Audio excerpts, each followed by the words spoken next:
বাসুদেব। তো আমরা 42 নাম্বার শ্লোক থেকে স্টার্ট করব আজকে। কে রিড করবে একটু হ্যান্ড রেজ করে বললে আমি। ঠিক আছে, আমি রিনা মাতাজি কি দেখতে পাচ্ছি হ্যান্ড রেজ করা। রিনা মাতাজিকে আনমিউট করছি। ধন্যবাদ প্রণাম। ওম নমো ভগবতে বাসুদেবায় নমঃ।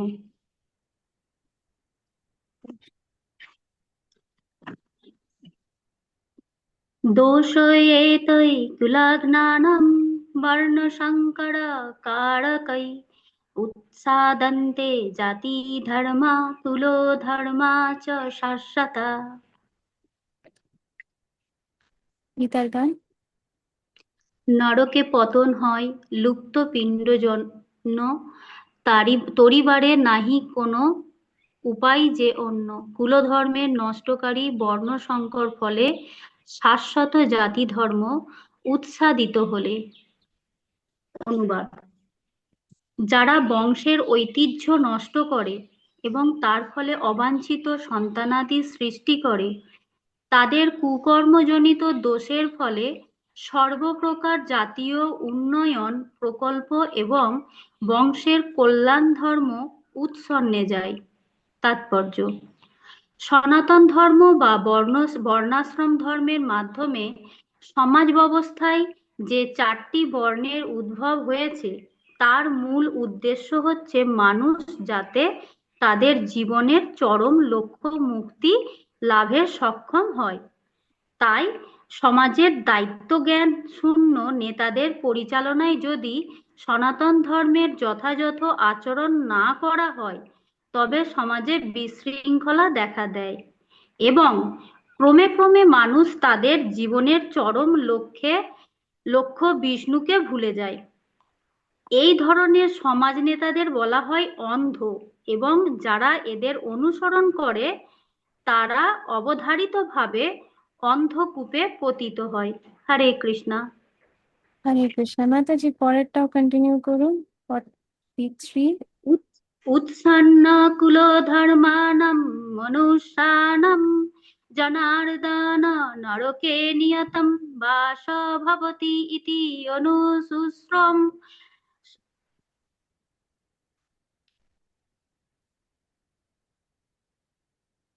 নরকে নিয়ত বাস যে মনুষ্যের হয়, তুমি জানো জনার্দন সে সব বিষয়। আমি শুনিয়াছি তাই সাধু সন্ত মুখে, নরকের পথে চলি কে রহিবে সুখে। অনুবাদ: হে জনার্দন, আমি পরম্পরাক্রমে শুনেছি যে যাদের কুলধর্ম বিনষ্ট হয়েছে তাদের নিয়ত নরকে বাস করতে হয়। তাৎপর্য: অর্জুনের সমস্ত যুক্তিতর্ক তার নিজের অভিজ্ঞতার ওপর প্রতিষ্ঠিত নয়। পক্ষান্তরে তিনি সাধুসন্ত আদি মহাজনদের কাছ থেকে আহরণ করা জ্ঞানের ভিত্তিতে এই সমস্ত যুক্তির অবতারণা করেছিলেন। প্রকৃত জ্ঞান উপলব্ধি করেছেন যে মানুষ, তার তত্ত্বাবধানে এই জ্ঞান শিক্ষালাভ না করলে এই জ্ঞান আহরণ করা যায় না।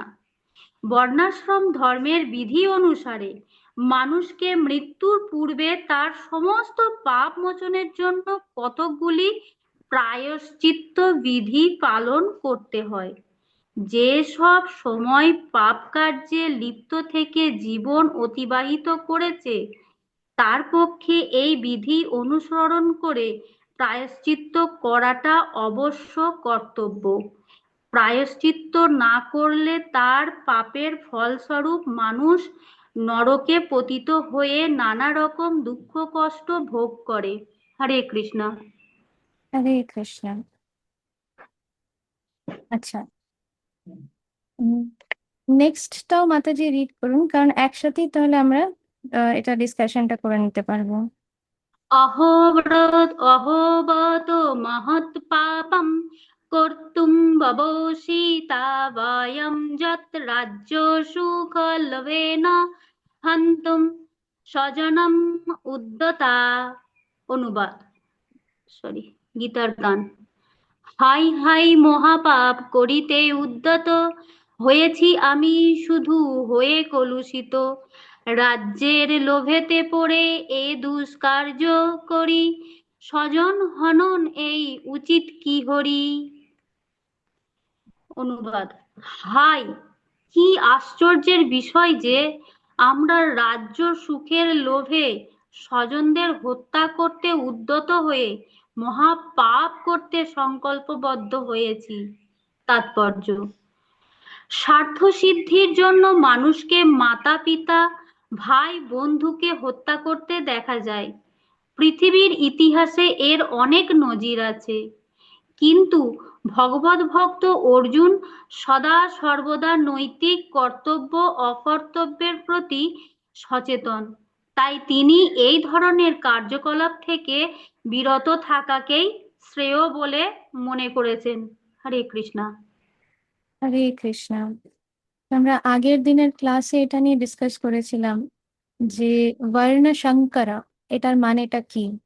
এবার এই এই ইয়েতে, ভার্স গুলোতে অর্জুন আরো নিজের আহ নিজের কথাগুলো কৃষ্ণার কাছে শেয়ার করছে। সেখানে বলছে যে যাদের পরিবারে এরকম বর্ণ সংকর হয়, পরিবারে বর্ণ সংকর মানে কি, মানে না, পরিবার থেকে মানে অন্য দিশায় চলে গিয়ে অন্য মানে একটা পরিবারের যে কালচারটা যেটা আসছে সেইখান থেকে যদি কেউ উম নষ্ট হয়ে অন্যদিকে চলে যায়, তখন কি হবে, সেই কুলের নাশ হয়ে যাবে। কারণ সেখান থেকে এমন সন্তানের জন্ম হবে যারা তাদের পিতৃদের জন্য কোনো রকম তাদের পিতৃ যে পুজো করা হয়, বা তাদের যাদের পিতৃরা যাতে ভালো করে লিবারেট হতে পারে, মুক্তি পেতে পারে তাদের কষ্ট দুঃখ থেকে, বা যা কিছু পাপ কার্য করেছে সেই জায়গার থেকে যাতে সেখান থেকে বেরিয়ে আসতে পারে তাদের প্রায়শ্চিত্ত হয়ে, এই সব যে পুজো অর্চনা যা কিছু আমাদের শাস্ত্রে দেওয়া আছে সেইগুলো তারা তো করবে না। তখন কি হবে, তখন পিতৃরা অনেক বেশি সাফার করবে, তখন সেই কুলের উপরে সেই সেই অভিশাপটা আসবে, আর তখন সেই কুল নাশ হয়ে যাবে, সেই পরিবারের সবসময় মানে সেই পরিবার কখনোই সুখে থাকতে পারবে না। আগের দিন আমরা একটা জিনিস নিয়ে ডিসকাস করেছিলাম যে এই যে আম, পিতৃদের জন্য যে পুজো করা, এটা যারা কর্মকাণ্ডী মানে যারা ভক্তি পথে নেই তাদের জন্য এটা কতটা ইম্পর্ট্যান্ট। কিন্তু আরেকটা জিনিস যেটা আমার পরে কিছুদিন আগে কোনো একটা আহ কিছু রিড করার সময় আমার হঠাৎ এটা মনে পড়লো যে তার সাথে আমাদের এটা বোঝা উচিত যে আম, এই যে পিতৃদের জন্য যে পুজো করা হয়, কর্মকাণ্ডীরাই করে। কর্মকাণ্ডী বলতে যে যারা ভালো কাজ, পুণ্য কাজ এইগুলোর উপরে বিশ্বাস করে, যে একটু পুণ্য কাজ করলে পরে আমি ভালো ফল লাভ করব। পুণ্য কাজ করলে, ভালো ফল লাভ করলে কি হবে, আমরা সুখী থাকবো, আমরা ভালো থাকবো, এদেরকে বলা হচ্ছে কর্মকাণ্ডী। কিন্তু ভক্তরা ভালো পুণ্য লাভ হবে এইসবের মধ্যে ভক্তরা ইন্টারেস্টেডই না। ভক্তদের একমাত্র ইন্টারেস্ট কি, কে বলতে পারবে যে একমাত্র ইন্টারেস্ট ভক্তরা কি, কিসের উপরে ফোকাস থাকে? আর কেউ হ্যান্ড রেজ করে? আর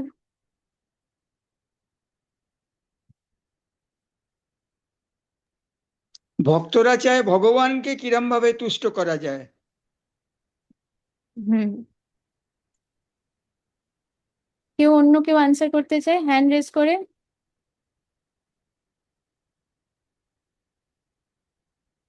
দেখছি কারা কারা হ্যান্ড রেজ করেছে, কারণ যারা ডিজিটালি হ্যান্ড রেজ করেনি তাদের তো দেখতে পাচ্ছি না।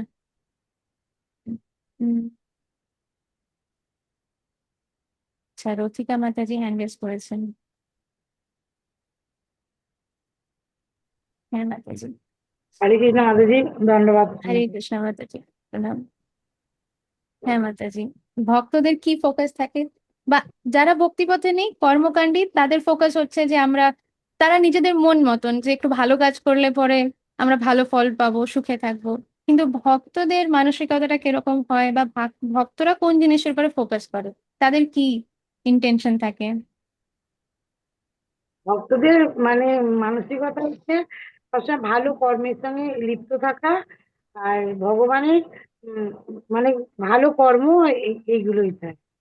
না, ভালো কর্মটাই তো বললাম, কর্মকাণ্ডীরা তো ভালো কর্ম করতে চায়। এবার তারা জানে না যে ভালো কোনটা খারাপ কোনটা, কিন্তু কর্মকাণ্ডীরা তো ভালো কর্মই করতে চায়। আর ভক্তরা কি করতে চায়? ভক্তরা চাই যে উম, ভগবানের কি করে প্রিয় পাত্র হব, ভগবানের মানে যে কর্মগুলো যেন সঠিকভাবে করতে পারি সেটাই চেষ্টা করা হয়। জানি না আচ্ছা, মাতাজি বললাম কিনা। হরে কৃষ্ণ মাতাজি, ধন্যবাদ। হরে কৃষ্ণ মাতাজি। আচ্ছা, ঠিক আছে। আমি এর আগে কিন্তু লোকমন কৃষ্ণপ্রভু একটা উত্তর দিয়েছেন। আর আর দেখি আর কারা কারা হ্যান্ড রেজ করেছেন। আহ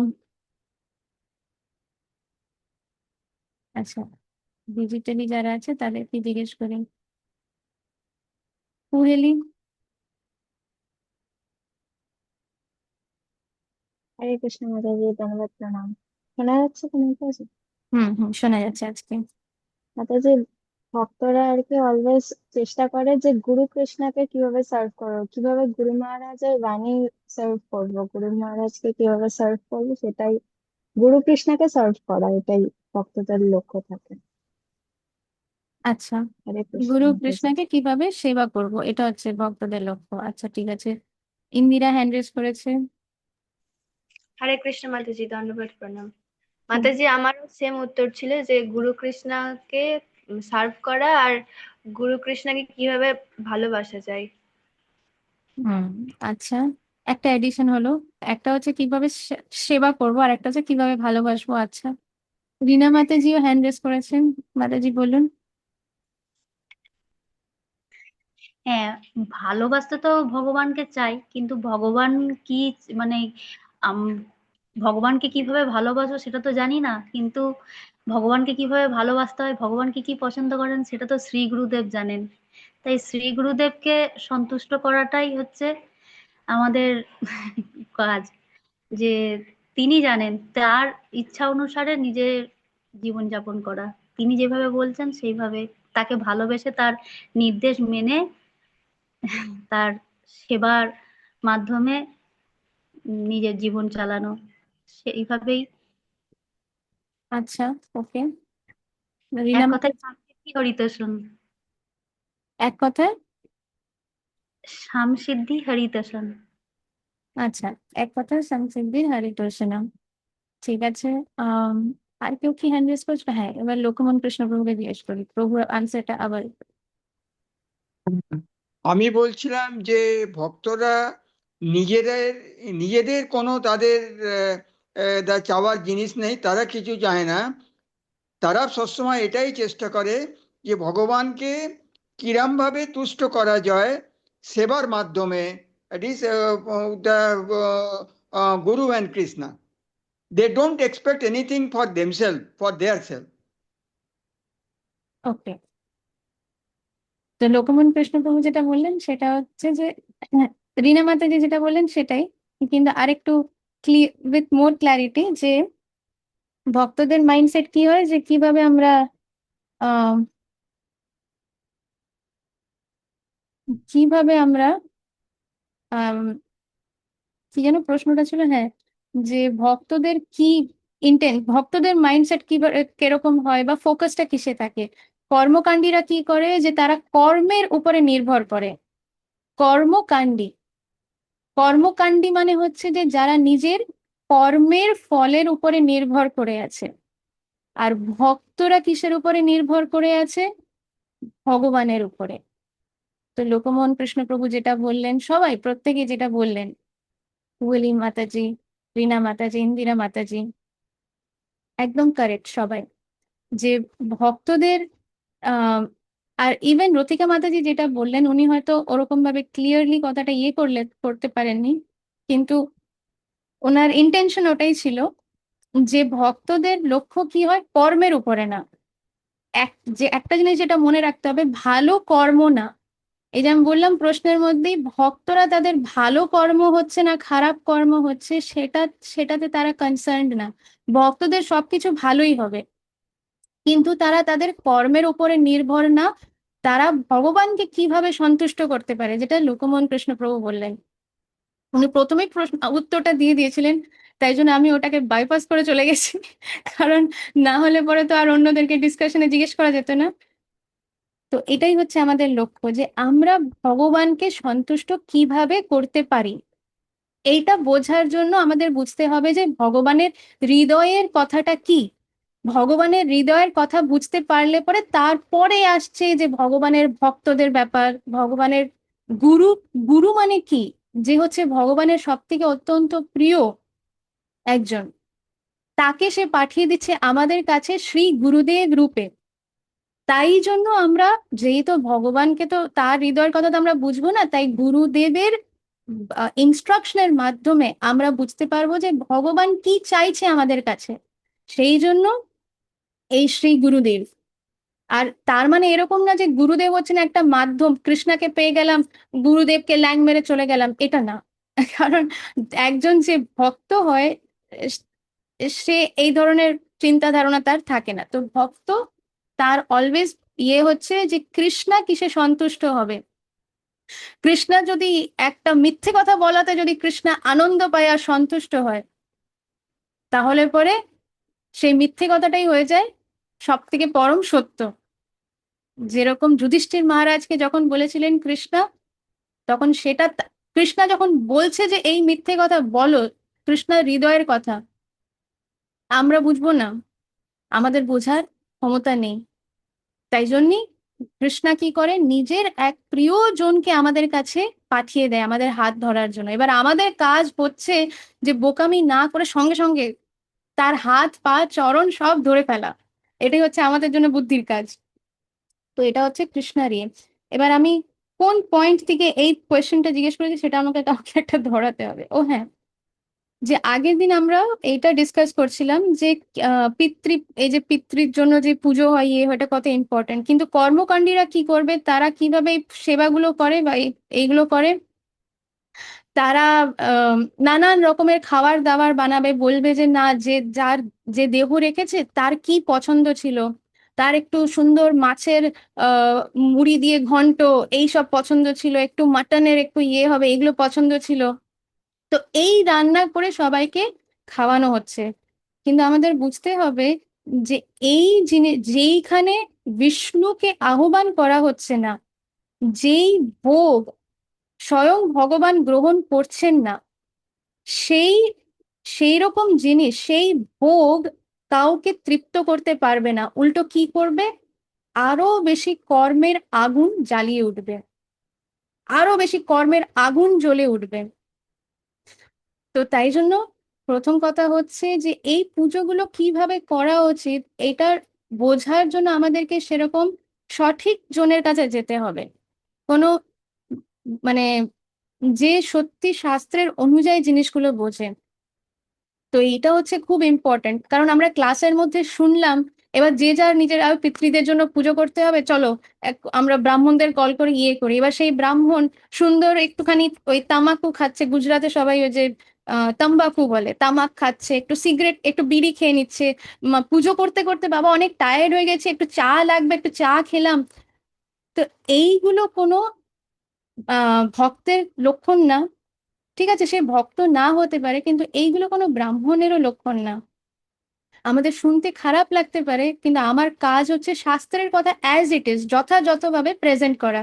কারোর খারাপ লাগার মন রক্ষা করার থেকেও ইম্পর্টেন্ট হচ্ছে আমাকে এই সেবা দেওয়া হয়েছে, তাই আমার সেবাটা হচ্ছে সত্যি কথাটা বলা। তো এটা কোনো ব্রাহ্মণের লক্ষণ না যে আমি টায়ার্ড হয়ে গেছি বলে একটু চা খেলাম, নেশা করলাম, এটা লক্ষণ না। এবার নেশা তো নেশাই হয়, সেই চায়ের জায়গায় একটু মদ খেয়ে একটু পুজো করলাম, তাহলে তাই জন্য তো সেই পুজো কি কখনো সাকসেসফুল হতে পারে? যে এমন নেশা করে মদ খেয়ে থেকে দেখো একটু এরকম করে যদি কেউ পুজো করে, তাহলে সেখানে কি স্বয়ং বিষ্ণু আসবেন? আর যেখানে বিষ্ণু আসছে না, সেখানে কোনো দেবী দেবতা আসবে না। কারণ প্রত্যেক দেবী দেবতা কি কারণে আসে?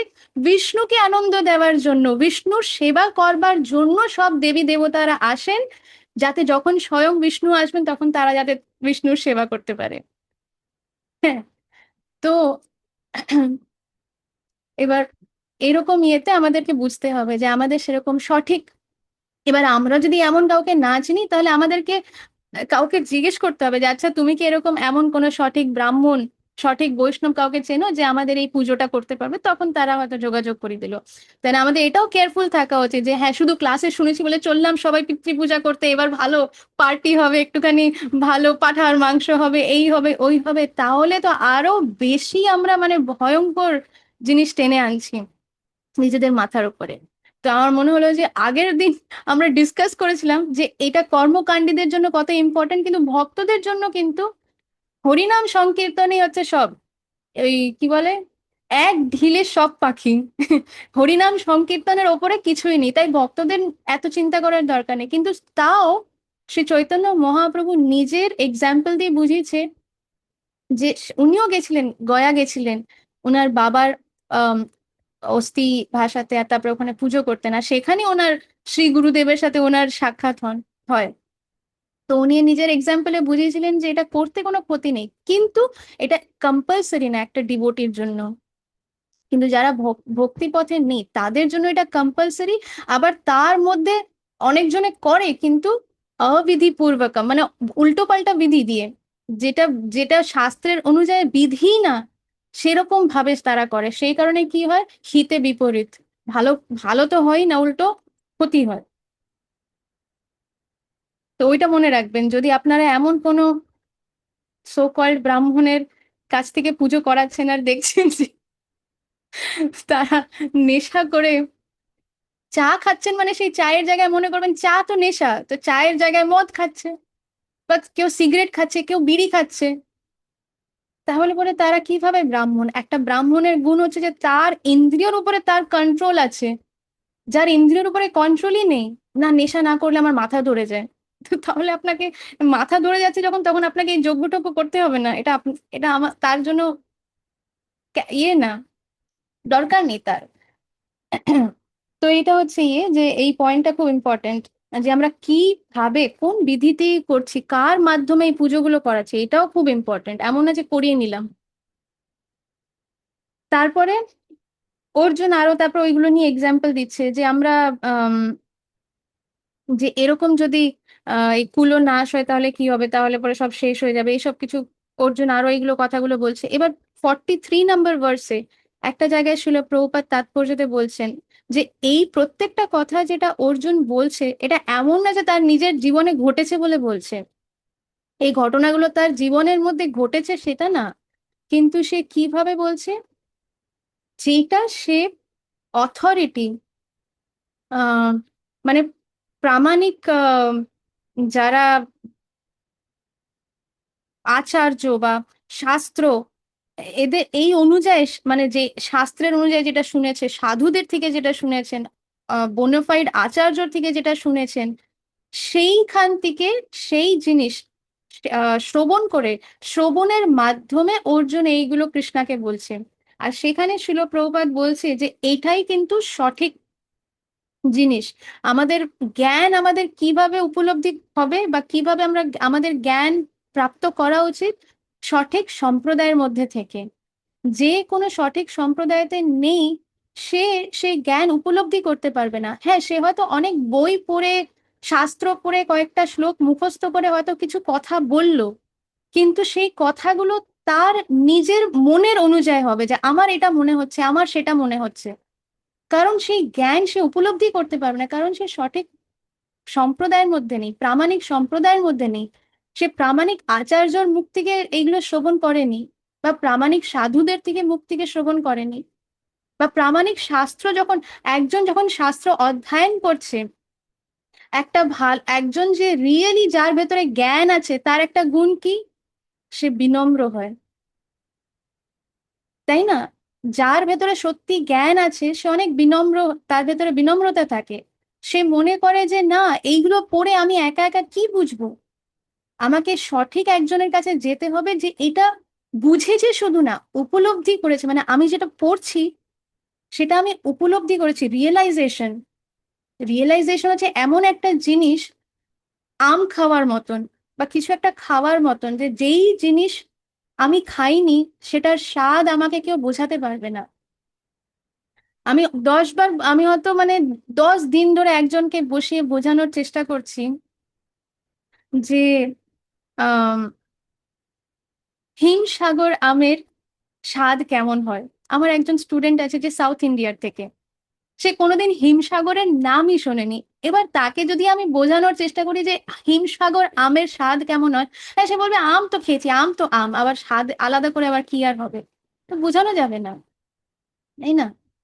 তো সেরকমই যেই জিনিস একজনের কাছে নেই, সে সেটা বুঝতে পারবে না। তাই রিয়েলাইজেশন এমন একটা জিনিস, উপলব্ধি করা এমন একটা জিনিস যে যার হয়েছে সে বুঝতে পারবে, আর যার ভেতরে সেই বিনম্রতা আছে তাকে সেটা দেওয়া যেতে পারে।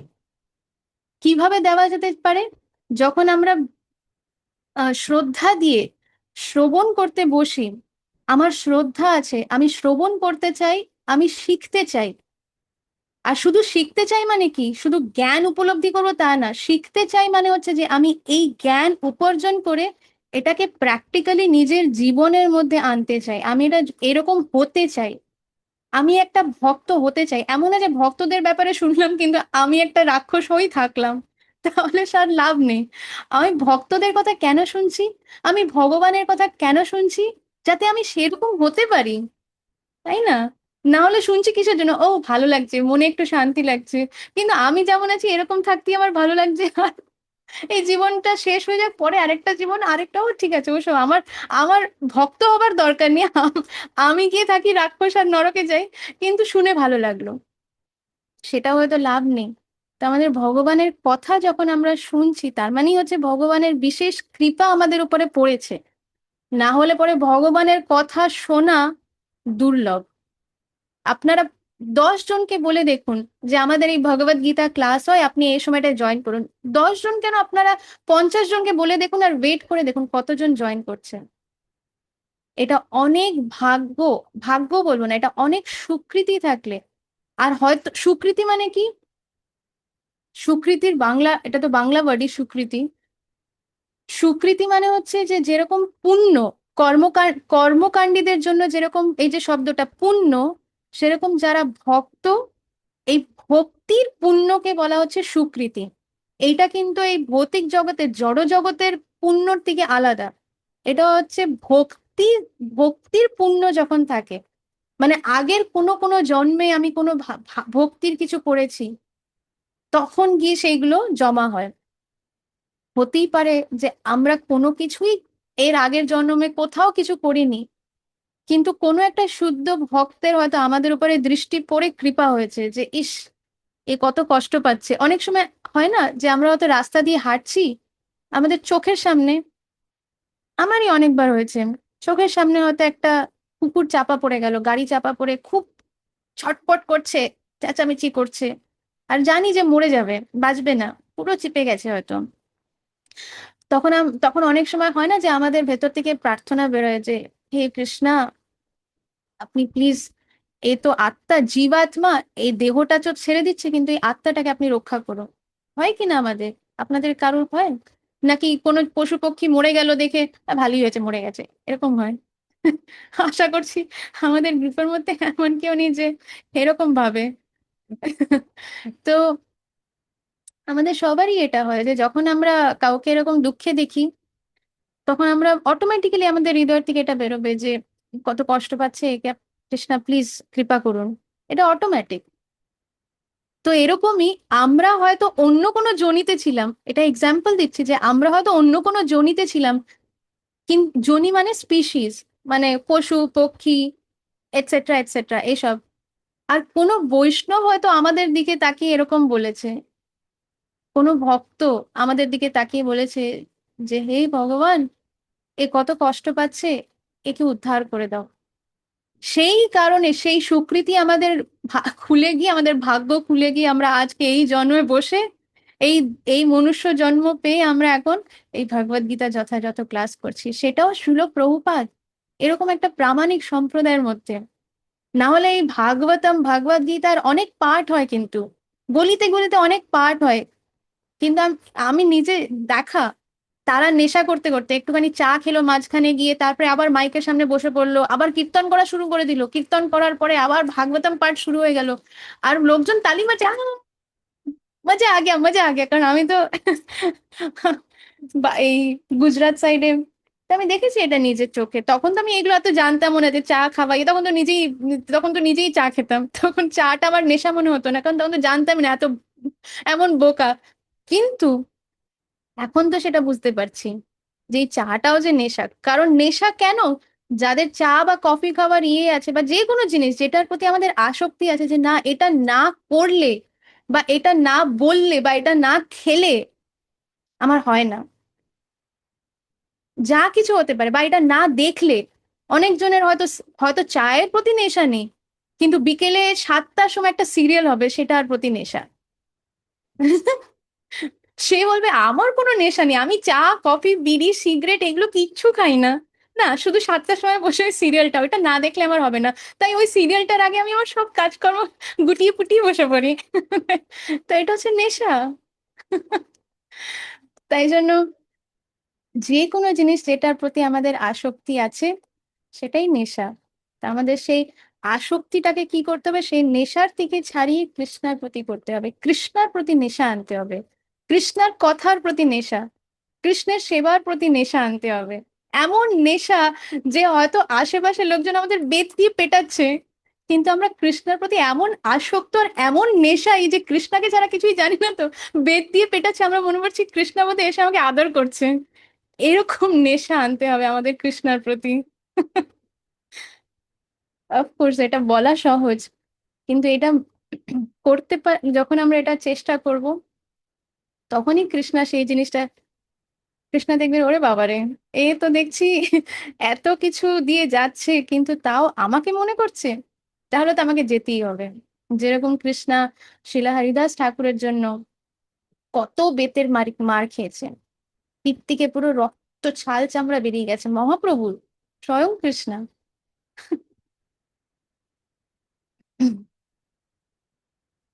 তো তো এটাই ছিল প্রভুপাদির তাৎপর্যতে বোঝাচ্ছেন, যে আমাদের জ্ঞান কিভাবে আমাদের কিভাবে করতে হবে, শ্রবণের মাধ্যমে। আর শ্রবণ কাদের থেকে করব? যারা প্রামাণিক, প্রামাণিক ভক্ত, প্রামাণিক সম্প্রদায়। এটা ইম্পর্ট্যান্ট, এটা খুবই ইম্পর্ট্যান্ট। না হলে কি হবে, সেই দুধ, দুধ হচ্ছে খুব ভালো জিনিস, কিন্তু সেই দুধের মধ্যে যদি সাপ একবার নিজের জিভ লাগায়, সেই দুধ কি আমরা নিজেরা খাবো বা নিজের সন্তানকে দেবো? দেবো না। কেন? কারণ সেটা বিষাক্ত হয়ে গেছে, সেটা খেলে মৃত্যু নিশ্চিত। সেরকমই যদি আমরা প্রামাণিক সম্প্রদায় বা প্রামাণিক ভক্তের শ্রীমুখ থেকে যদি না শ্রবণ করি, তাহলে সেই দুধ কি হয়ে যাবে? বিষাক্ত হয়ে যাবে। এই এই জ্ঞান হচ্ছে দুধ, দুগ্ধ। কিন্তু এই জ্ঞান যদি আমরা ভুল জায়গার থেকে শ্রবণ করি, বা ভুল মানে শ্রবণ মানে কি, ইভেন যে আমরা এই যে ভগবদ গীতা যথাযথ পড়ছি, শিল প্রভুপাদ আমাদের এই তাৎপর্য এটা দিয়েছেন, এটা প্রামাণিক। কিন্তু তার জায়গায় ভগবদ গীতা কিন্তু অনেকে লিখেছেন, এমনকি আমাদের কান্ট্রির প্রেসিডেন্টও লিখেছেন নিজের মন মতন। এগুলো সব বিষাক্ত, সে বিষাক্ত দুধের মতন, যেটার মধ্যে সাপ নিজের মুখ দিয়েছে, জিভ লাগিয়েছে। তাই জন্য এই যে এখানে শিল প্রভুপাদ বলছেন, বাংলাতে কথাটা, আমি ইংলিশটা পড়ছি, যে আহ অর্জুন, ওনার আর্গুমেন্ট গুলো, ওনার যা কিছু এই যে কথাগুলো বলছেন, সেটা ওনার নিজের পার্সোনাল এক্সপিরিয়েন্স না, কিন্তু উনি অথরিটির থেকে কি শ্রবণ করেছেন, সেই কথাগুলো উনি কৃষ্ণাকে বলছেন।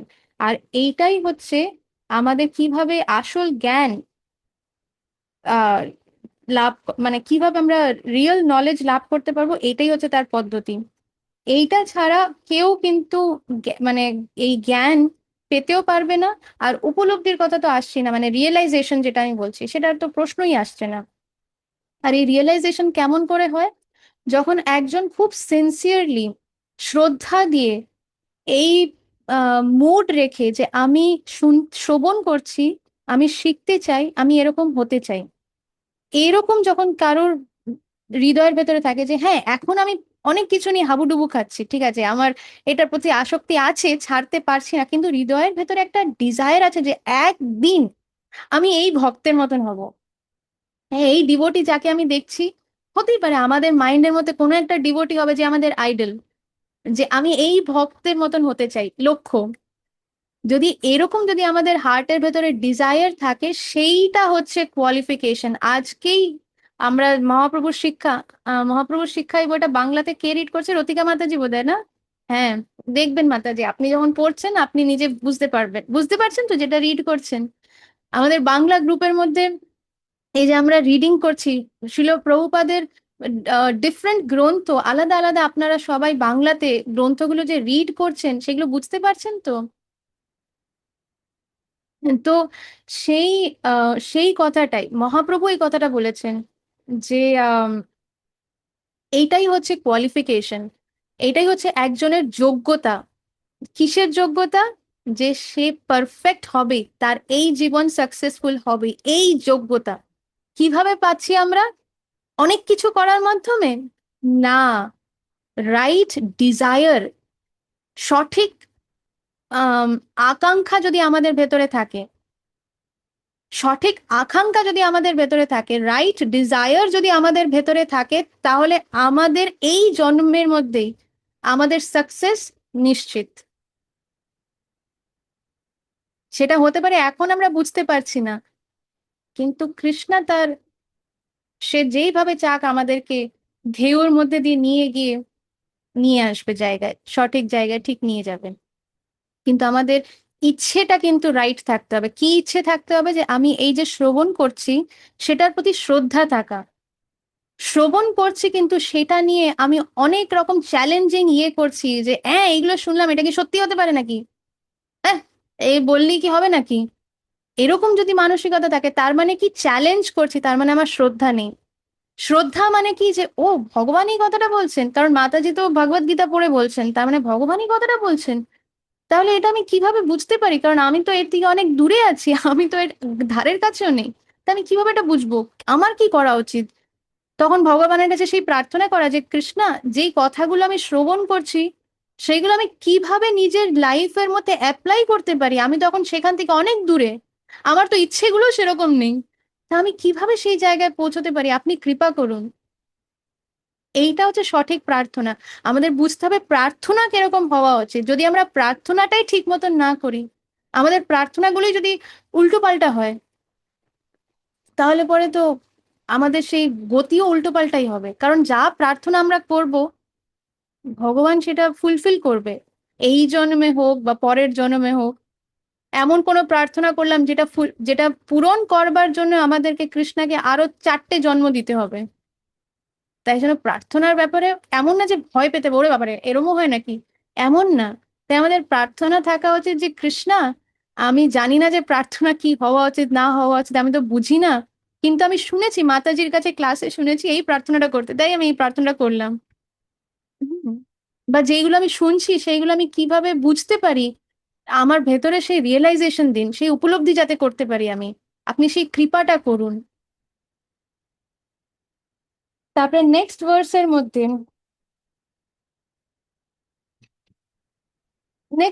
মধ্যে, আবার সেম জিনিস অর্জুন বলছে, যে আমরা কিভাবে আমাদের স্বার্থের জন্য আমরা এদের সবাইকে মারার জন্য একদম রাজি হয়ে গেছি, যে আমাদের রাজ্য চাই, রাজত্ব চাই, সেই জন্য আমরা আমাদের সব ফ্যামিলির লোকজনকে মারতে রাজি হয়ে গেছি। তো কলিযুগে তো এটা কিছু আনকমন কিছু না, কতই তো শুনি আমরা যে হাজবেন্ড ওয়াইফ, বাবা মা, ছেলে মেয়ে, ভাই বোন, ভাই ভাই একে অপরকে মেরে ফেলে কোনো একটা কিছুর জন্য। এটা তো খুব কমন জিনিস, কোনো কিছু নতুন তো না। কিন্তু তখনকার দিনে এটা এরকম কমন ছিল না।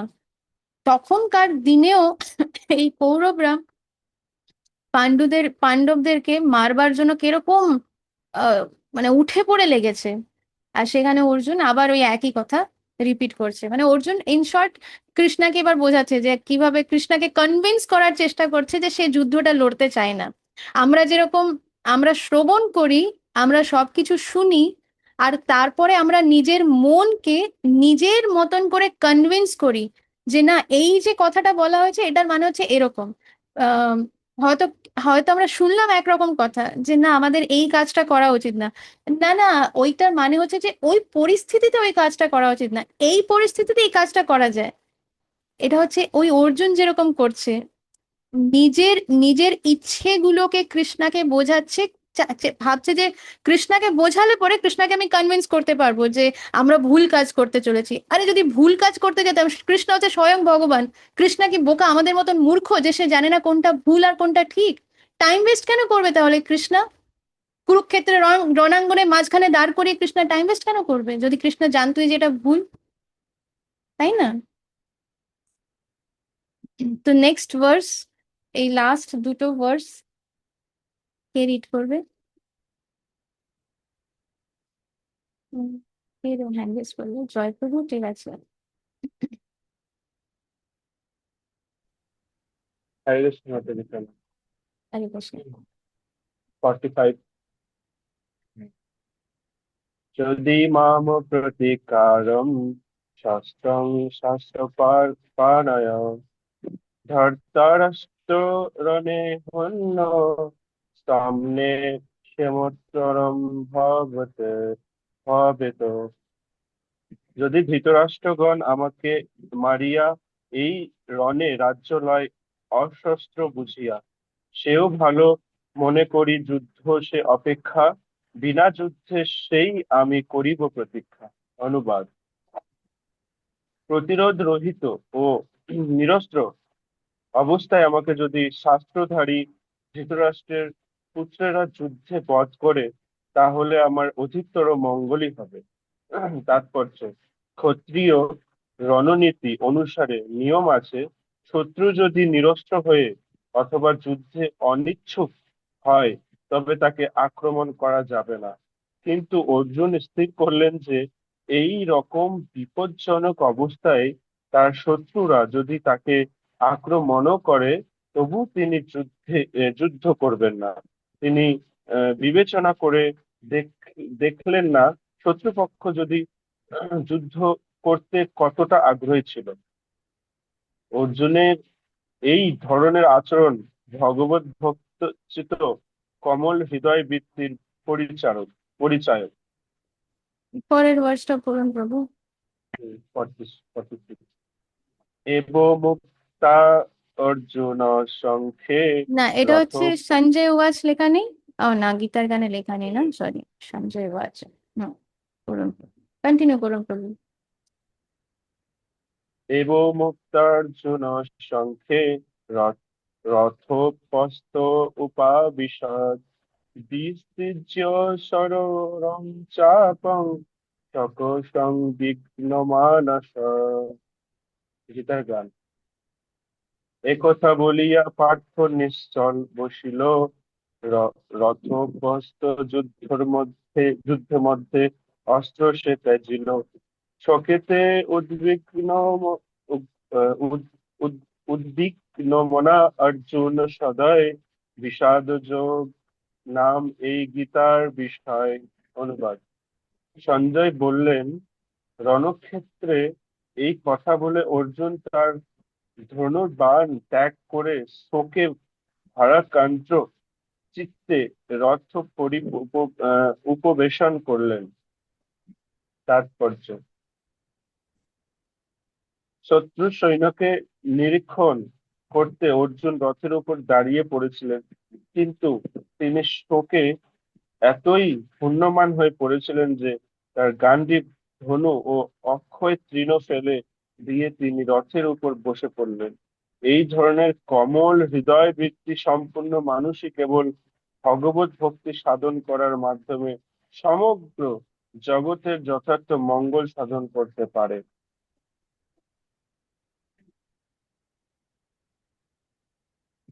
আর তারপরে লাস্টে ভক্তি বেদান্ত কহে শ্রীগীতার গান, শুনে যদি শুদ্ধ ভক্ত কৃষ্ণগত প্রাণ।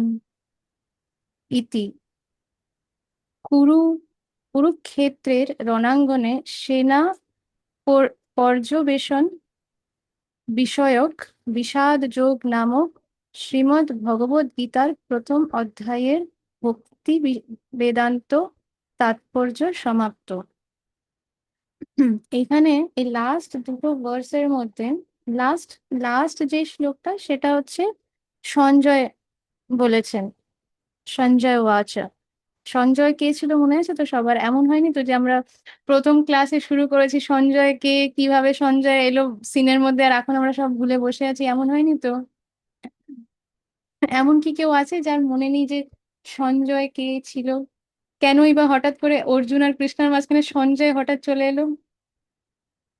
ঠিক আছে, এই যে 45 নম্বর যে শ্লোকটা, হুম, সেখানে আহ অর্জুন বলছে যে কৃষ্ণা, এরা তো আমাদের মারতেই চায়, তাই জন্য কোনো অসুবিধা নেই, আমাদের এসব অস্ত্র শস্ত্র এসব ওঠানোর দরকার নেই। তারা এত বেশি মানে একদম ডিটারমাইন্ড যে তারা আমাদের মারতেই চায়, যে আমরা যদি এইসব নাও তুলি তারা আমাদের মেরে ফেলবে।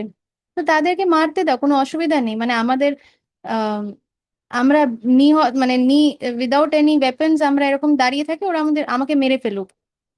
অর্জুন কেন এই কথা বলছে? কারণ ক্ষত্রিয়দের মধ্যে এটা একটা প্রিন্সিপাল, যে নিয়ম না শুধু, এটা একটা প্রিন্সিপাল যে যদি ক্ষত্রিয়র হাতে যদি কোনো অস্ত্র না থাকে, তাহলে যে তার অপোজিট পার্টি তারাও বিনা অস্ত্রতেই তাদেরকে লড়াই করতে হবে। মানে যদি হয়তো গদা দিয়ে যুদ্ধ চলছে, তাহলে দুজনের হাতেই গদা থাকতে হবে। এই তলোয়ার দিয়ে হতে তো দুজনের হাতে তলোয়ার থাকতে হবে। এবার লড়তে লড়তে একজনের তলোয়ার যদি নিচে পড়ে যায়, তাহলে আরেকজনকেও তার তলোয়ার ফেলে দিয়ে তারপরে হাত দিয়ে লড়াই করা। তো এটাই হচ্ছে এই যুদ্ধের নিয়ম। তাই জন্যই কৃষ্ণা বলছে যে এরা তো এত বেশি অন্ধ হয়ে গেছে নিজের এই রাজ্যের এইসব পেছনে, যে আমরা কোনো অস্ত্র নিয়েছি কি না নিয়েছি তারা অত তো কনসার্নই না, ক্যারি করবে না। তো ভালোই, আমি কিছু না নিই, আমি সামনে দাঁড়াই, ওরা মেরে ফেলুক, হয়ে যাবে। কারণ আমি আমি পারবো না ওদেরকে মারতে, কারণ ওদেরকে মারলে পরে আমি তো দেখতে পাচ্ছি, এই যে এতগুলো কারণ বললো তো অর্জুন, আমি তো দেখতে পাচ্ছি যে কি হবে এদেরকে মারলে পরে, এরা মরে যাবে, এদের বউ বাচ্চাগুলো সব অনাথ হয়ে যাবে, আর তারপরে এই বউগুলোকে অন্যরা এসে অ্যাডভান্টেজ নেবে, তখন কুলোর নাশ হবে, আমাদের পুরো কুলের নাশ হয়ে যাবে। কি আমরা সুখ পাবো এই পুরো সবকিছু রাজ্য সবকিছু পেয়ে? কিছুই হবে না, সবাই কত কষ্টে থাকবে। এখানে শিলা প্রভুপাদ আবার তাৎপর্যের মধ্যে এই কথা বলছেন যে অর্জুনের যে এই এই ধরনের যে আচরণ, এটা কিন্তু এমন না যে তার হৃদয় দুর্বল ছিল। হৃদয় দুর্বল্যম না, কিন্তু এটা এটা এমন না যে তার হৃদয়ের ভেতরে মানে দুর্বলতা আছে, যে ও বাবা কি করে মারবো, মারতে পারবো না, হাত কাঁপছে, তা না। কিন্তু এইরকম আচরণ কেন? কারণ একজন ভক্তের হৃদয় এরকমই হয়, সে মানে কারোর ক্ষতি, কারোর কষ্ট এগুলো দেখতে পারে না। আর এরা তো সব হচ্ছে যার সাথে যাদের মাঝে অর্জুন বড় হয়েছে। তো অর্জুনের এই ধরনের যে আচরণ, সেটা ভগবত ভক্ত ভগবত ভক্তচিত কোমল হৃদয় বৃদ্ধির পরিচায়ক। মানে তার যে হৃদয়টা যে কোমল, এটার হচ্ছে পরিচয়। আমরা যদি নিজেদের এক্সাম্পল দিয়ে দেখি যে আমরা কতটা ভক্ত সত্যি হতে পেরেছি, সেটার পরিচয় আমরা নিজেরা এই জিনিস দিয়ে বুঝতে পারবো। যে যখন কেউ আমাদের সাথে খারাপ ব্যবহার করছে, যখন কেউ আমাদের ইচ্ছার বিরুদ্ধে কিছু করছে, বা যখন কেউ আহ আমাদের মানে পেছনে কিছু খারাপ ক্ষতি করবার চেষ্টা করছে, তখন আমাদের মনের ভেতরে কি চলে? যদি মনের ভেতরে এটা চলে যে ও আমার কি ক্ষতি করবে, ওর দেখো আমি কি ক্ষতি করি, ওকে 100টা অভিশাপ দিলাম, এই ওর ওর ওর গুষ্টি শেষ হয়ে যাবে, আর ওর পুরো ওর কি হবে, মানে ওর সব নষ্ট হয়ে যাবে, এই হয়ে যাবে, অনেকজন মুখ থেকে মানে হাজার হাজার পর পর পর পর সব ফুলের মতন মানে ফুলের বর্ষণ হচ্ছে, যদি এরকম হয় তাহলে বুঝতে হবে যে এখনো আমাদের একটু সময় আছে। মানে এখনো হৃদয় তার মানে কোমল হয়নি, কারণ আমরা এখনো মানে অন্যদের প্রতি এখনো এই আমরা আক্রোশ ধরে রেখেছি। আম, তারই জায়গায় অনেকজন হয়তো এরকম যে তারা ভক্তি পথে যে প্র্যাকটিস করছে, তাদের তাদের জীবনে হয়তো অনেক বাধা বিঘ্ন আসছে, হয়তো পরিবারের লোকেরাই তার সাথে খারাপ ব্যবহার করছে, অনেক রকম তাকে অত্যাচার করছে, কিন্তু তার ভেতরের কি কৃষ্ণা, এগুলো তো আমার পাওনা, মানে হয়তো এর থেকে আরো খারাপ কিছু পেতাম, তুমি তো কৃপা করে এটা কম করে দিয়েছো। এদের তো দোষ না, এরা তো মাধ্যম হয়ে দাঁড়িয়েছে আমার কর্মটা আমাকে দেওয়ার জন্য, কিন্তু আমার সেই জোর নেই। এটা কিভাবে, মানে আমার কি করণীয়, তুমি আমাকে কৃপা করো, সে বুদ্ধি প্রদান করো যাতে আমি আহ, তোমাকে আনন্দ দিতে পারি। এগুলো সব তোমার ইচ্ছায় হচ্ছে, তোমার ইচ্ছের বাইরে তো একটা পাতাও নড়ে না, সব তোমার ইচ্ছেতে হচ্ছে তো কৃষ্ণা। তুমি আমাকে সেই শক্তি, সেই বুদ্ধি প্রদান করো যেটার মাধ্যমে আমি তোমাকে আনন্দ দিতে পারবো। তুমি কিসে সন্তুষ্ট হবে, কোন ব্যবহার, কোন কথা বলাতে, কোনটা করাতে তুমি, মানে তুমি কি চাও আমার থেকে, সেটা আমাকে দিয়ে করাও। এবার কৃষ্ণা তো এসে ডাইরেক্টলি, আমরা তো কোনো শুদ্ধ ভক্ত না যে কৃষ্ণার সামনে দাঁড়িয়ে বলবে বৎস তুমি এইরকম করো, এটা তো হবে না। সেই জন্যই কৃষ্ণার আমাদের মাঝখানে গুরু ঢুকিয়ে দিয়েছে মাঝখানে, কারণ সেই গুরুদেবই আমাদের বলবেন কোন জিনিসটা কৃষ্ণাকে আনন্দ দিতে পারবে। এবার তার মধ্যেও যদি আমাদের ইন্টেলিজেন্স, আমাদের তো অনেক বুদ্ধি না, বুদ্ধির ভান্ডার, আমরা সেই বুদ্ধির ভান্ডারের কারণেই তো আজকে এখানে চলে এসেছি, এই জড় জগতের মধ্যে ঝাঁটা প্যাটানি খেতে, সব মায়ার লাথি ঝাঁটা খেতে। তারপরেও আমরা মনে করি আমাদের অনেক বুদ্ধি। তো সেই বুদ্ধির জন্যই যদি আমরা আমাদের গুরুদেবের সাথেও যদি তর্ক বিতর্কতে যাই, গুরুদেব যেটা বলছেন সেটার মধ্যে ভুল ত্রুটি খুঁজে বেড়াই, তাহলে কোনো হোপ নেই, তাহলে আশার আলো খুব কম, টিম টিম টিম টিম যে কোনো সময় বুঝে যাবে। এগুলো বোঝা যাচ্ছে যেগুলো আমি বলছি? কিন্তু অর্জুনের কেসটা তাই না, অর্জুনকে তো কৃষ্ণ মাধ্যম বানিয়েছে আমাদের জন্য, আমাদের বোঝাবার জন্য। তাই জন্য অর্জুন এই কথাগুলো ইয়ে করছে, তো বারে বারে শিল প্রভুপাদ আমাদেরকে কিন্তু মনে করিয়ে দিচ্ছে অর্জুনের কেস কিন্তু আমাদের মতন না। এই অর্জুনকে এই জায়গায় ঢোকানো হয়েছে যাতে আমরা সেটাতে শিখতে পারি, আমাদেরকে এগুলো বুঝতে হবে। তার মানে এমন না যে অর্জুনের মধ্যে এই বুদ্ধির জন্য অর্জুন কৃষ্ণার সাথে তর্ক বিতর্ক করছে, না। আর তর্ক বিতর্ক তো কোনো কথাই আসে না, কারণ এতক্ষণ তো কৃষ্ণা কিছু বলেই নি, কৃষ্ণা চুপ করে শুধু শুনে যাচ্ছে। গুরুও কিন্তু এটাই করবে, বা গুরুদেবের প্রতিনিধিও সেটাই করবে। যতক্ষণ আমরা আমাদের মুখটা পটর পটর পটর পটর করব, ততক্ষণ গুরুদেবও শান্ত হয়ে শুনবে যে একে তো এখন বলে লাভ নেই, কারণ এ তো শ্রবণ করতে আসেনি, এ তো নিজের বক্তব্য পেশ করতে এসেছে। ঠিক আছে, এই জন্য কৃষ্ণাও ততক্ষণ শুনে যাচ্ছে ওর অর্জুনের কি বক্তব্য, কৃষ্ণা একদম মন দিয়ে। তো এইটা থেকে আমাদের কি লার্নিং, যে কৃষ্ণা কিন্তু অনেক পেশেন্ট লিসেনার। এমন না যে এই আমি ভগবান আমি বলবো, এমন না। কৃষ্ণার এই কোয়ালিটিটা হচ্ছে যে ঠিক আছে, যার যেটা বলা কৃষ্ণা চুপ করে খুব সুন্দর করে মন দিয়ে সেটা শোনে। এটা হচ্ছে কৃষ্ণার একটা one of the qualities of Krishna. তাই জন্য আমাদেরকেও কৃষ্ণার কাছে ই করা আছে যে কৃষ্ণা, মানে আপনাদের কথা আমি জানি না, আমি নিজের জন্য বলছি যে আমি এটাই বলি যে আমি অনেক সময় গুড লিসেনার হতে পারি না, হয়তো হয়তো কেউ কিছু বলছে, আচ্ছা আচ্ছা দাঁড়াও দাঁড়াও তুমি এই যেটা কথাটা বললে, না আমার কমপ্লিট হয়নি, ও আচ্ছা কমপ্লিট হয়নি, তাহলে বলো বাকিটা কি আছে। তো কৃষ্ণা কি করছে, পুরোটা শুনে নেয়। অর্জুন তোমার যতটা বলার বলো, কোনো অসুবিধা নেই, বলতে থাকো। পুরোটা শোনার পরে কৃষ্ণা যখন বলা শুরু করবে তখন আমরা দেখবো কি বলে কৃষ্ণা। তো এই কোয়ালিটিটা খুব ইম্পর্টেন্ট যে আমাদেরকে গুড লিসেনার হতে হবে। বউ কিছু বলছে, আরে দুধ তারিকা, সেই জবের থেকে বিয়ে হয়েছে তারপর থেকে বউয়ের বলা শুরু হয়েছে, তোর বন্ধই হয় না। হাজবেন্ড কিছু বোঝাচ্ছে, বাবা বোঝানোর আর শেষ নেই, সে মানে বোঝাতে একদম ইয়ে, নিজে কিছু করবে না, শুধু বুঝিয়ে যাবে, হ্যাঁ নিজেকে কি না কি মনে করে। তো হাজবেন্ড ওয়াইফরা একে অপরকে এরকম ভাবে ইয়ে করে। তো আমাদের অ্যাকচুয়ালি এইটা হচ্ছে বোঝা উচিত কৃষ্ণার কাছ থেকে, এই কোয়ালিটিটা যে হাজবেন্ড যদি কিছু বলছে সেটা আমাদেরকে মানা উচিত, শোনা উচিত। আবার ওয়াইফ যখন কিছু বলছে, ওয়াইফকেও রেসপেক্ট দিয়ে সেই জায়গাটা, যে ওয়াইফ যখন কিছু বলছে, আরে সেটা একটা একটা জীবাত্মা, তার এক্সপ্রেশনস, তার ইমোশনস হতেই পারে। সেটা শুনতে যদি এত অরুচি, তাহলে তো বিয়ে করাই উচিত ছিল না, আপনি ব্রহ্মচারী কেন হননি? তখন তো বেশ নাচানাচি করছিলেন, বিয়ে হবে বিয়ে হবে বিয়ে হবে, এখন সেই নাচানাচি কোথায় গেল?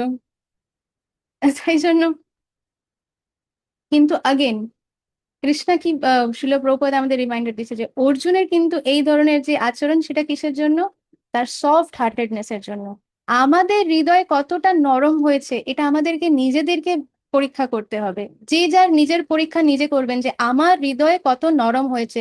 সেটা কিভাবে বুঝবো, যে আমি যখন আরেকজন কিছু ভুল করছে, আমার প্রতি কোনো অপরাধ করছে, বা আমার আমার সাথে কিছু খারাপ ইয়ে করছে, বা হয়তো কিছু খারাপ সামনাসামনি করছে না কিন্তু আমি জানি, তখন আমার ভেতরের ফিলিংসটা কি তার জন্য। আমি কি তার জন্য প্রার্থনা করছি যে ভগবান তুমি আগে তার উপরে কৃপা করো, আমার উপরে পরে কৃপা করো, আগে তার উপরে কৃপা করো?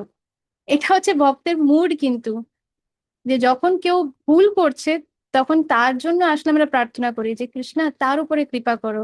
সে কত সাফার করছে, সে যে মাধ্যম হয়েছে আমার কর্মটা আমাকে দেওয়ার জন্য, কিন্তু তার জন্য তাকেও তো কত সাফার করতে হচ্ছে, তাই আপনি তার উপরে কৃপা করুন আগে। এরকম ভাবে প্রার্থনা করা উচিত। আবার তার জায়গায় আমরা নিজেরাই যদি এমন হই যে আরেকজনের উপরে আরেকজনকে কষ্ট দিচ্ছি, আমরা নিজেরাই যদি এরকম হই দুর্বাস মুনির মতন, দুর্বাস মানে কি, যার কাছে কেউ থাকতে পারবে না, তার দূরে দূরে বাস করতে হবে, এত ভয়ানক। এরকম যদি আমরা নিজেরাই এরকম হই যে আমাদের আশেপাশে কেউ বাস করতে পারছে না, তাহলে সেই জায়গায় আমাদের সতর্ক হতে হবে। আর লাস্ট ভার্সের মধ্যে, লাস্ট শ্লোকের মধ্যে সঞ্জয়, যাকে ওনাকে দিব্য চক্ষু দান করা হয়েছিল, প্রদান করেছিলেন শ্রীলা ব্যাসদেব, যাতে উনি এই পুরো যুদ্ধ রণভূমিতে কি হচ্ছে না হচ্ছে, কে কি বলছে, কে কি করছে, প্রত্যেকটা জিনিস তার সেই দিব্য চক্ষু দিয়ে যাতে দেখে আহ ধৃতরাষ্ট্রকে যাতে পুরো জিনিসটা বলতে পারে। তো উনি এই এই বিষাদ যোগ, বিষাদ যোগ কেন বলা হচ্ছে বলেন, আমরা বিষাদ হয়ে গেছে, মানে ধরুন যে একটা সুন্দর কোনো একটা খাওয়ার আইটেম সামনে রাখা আছে, আর আমরাও বেশ রেডি, জোরে খিদেও পেয়েছে, আর একদম মানে আইটেমটা দেখি মানে এত সুন্দর ঘ্রাণ আসছে, এত সুন্দর ফ্লেভার, দেখতে এত সুন্দর, দেখি মনে হচ্ছে আহা হা। আমাদের ওই যে নিতাই গৌরাঙ্গ রান্নাঘরে এত এখন কত সুন্দর সুন্দর সব রান্না দেওয়া হচ্ছে। আমাদের কিন্তু অনেক অনেক ডিফারেন্ট গ্রুপ আছে, যেরকম একটা হচ্ছে এই যে শিল প্রভুপাদের গ্রন্থ পাঠ করা, এটার একটা গ্রুপ আছে।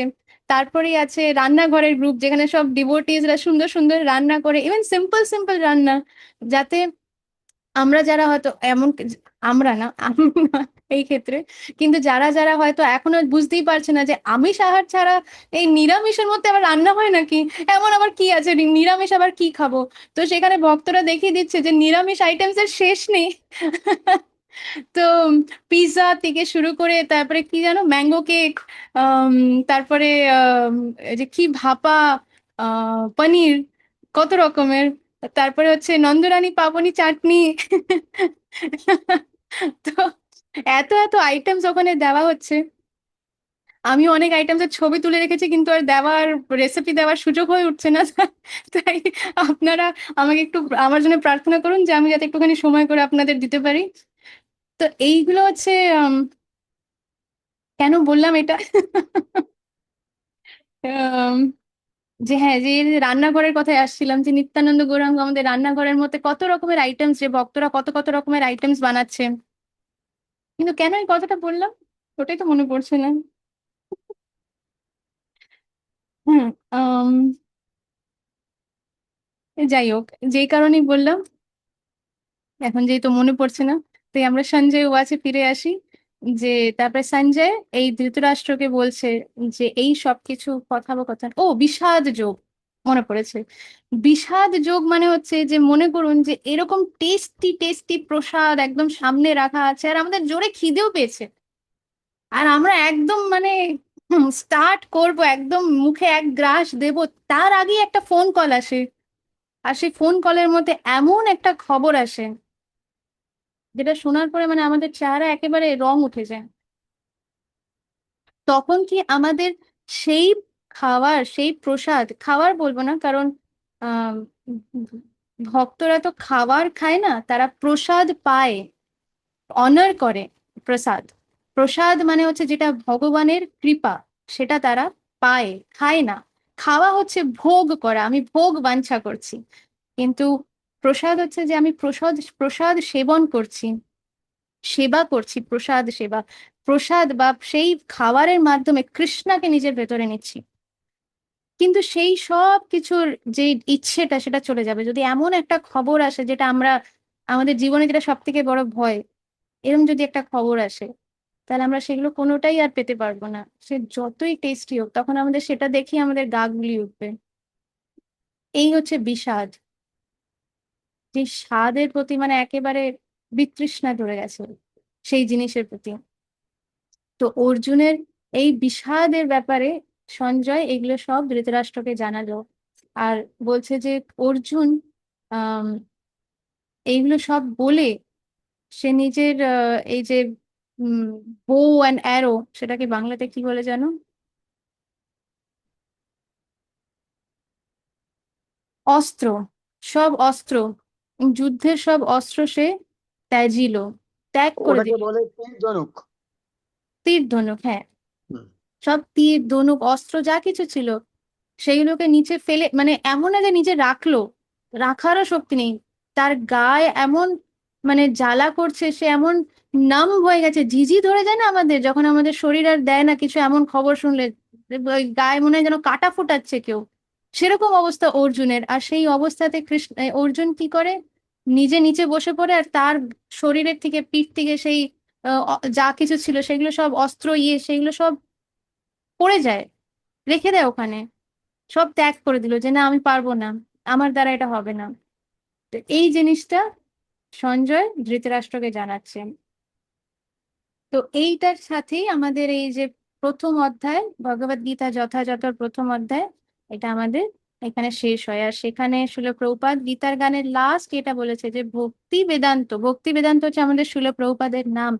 His Divine Grace Srila Abhay Charanarvinda Bhakti Vedanta স্বামী শিল প্রভুপাদ, এটা হচ্ছে শিল প্রভুপাদের পুরো নাম। ওনার পুরো নামের মধ্যে এই যে ভক্তি, মানে উনি ভক্তি প্রদান করছেন আমাদের। ইভেন বেদান্ত যা কিছু তার সার মর্ম, সেটা আমাদেরকে কে প্রদান করছেন? শিল প্রভুপাদ। তো ভক্তি বেদান্ত, তাই ওনার নাম। ভক্তি বেদান্ত কহে শ্রী গীতার গান শুনে যদি শুদ্ধ ভক্ত, মানে যদি কেউ এটা শোনে, এই গীতার গান যদি কেউ শোনে, তাহলে কি হবে? শুদ্ধ ভক্ত, কৃষ্ণগত প্রাণ। তার মানে তার ভেতরে সে কৃষ্ণ কনসিয়াস হয়ে যাবে, কৃষ্ণগত প্রাণ। তো এটা দিয়ে আমরা এই চ্যাপ্টারটা এন্ড করব। এখানে যদি কারোর কোনো ডাউট বা কোনো কোয়েশ্চেন্স থাকে তাহলে পরে তারা জিজ্ঞেস করতে পারে, না হলে আমরা আজকের জন্য এখানেই স্টপ করব। আর আবার নেক্সট চ্যাপ্টার আমরা নেক্সট ক্লাসে স্টার্ট করব। তো যদি কারোর কোনো প্রশ্ন বা কিছু থাকে তারা হ্যান্ড রেজ করে জিজ্ঞেস করতে পারে। হতে পারে যে শ্লোকের মধ্যে কোনো প্রশ্ন থাকতে পারে, বা রতিকা মাতাজি।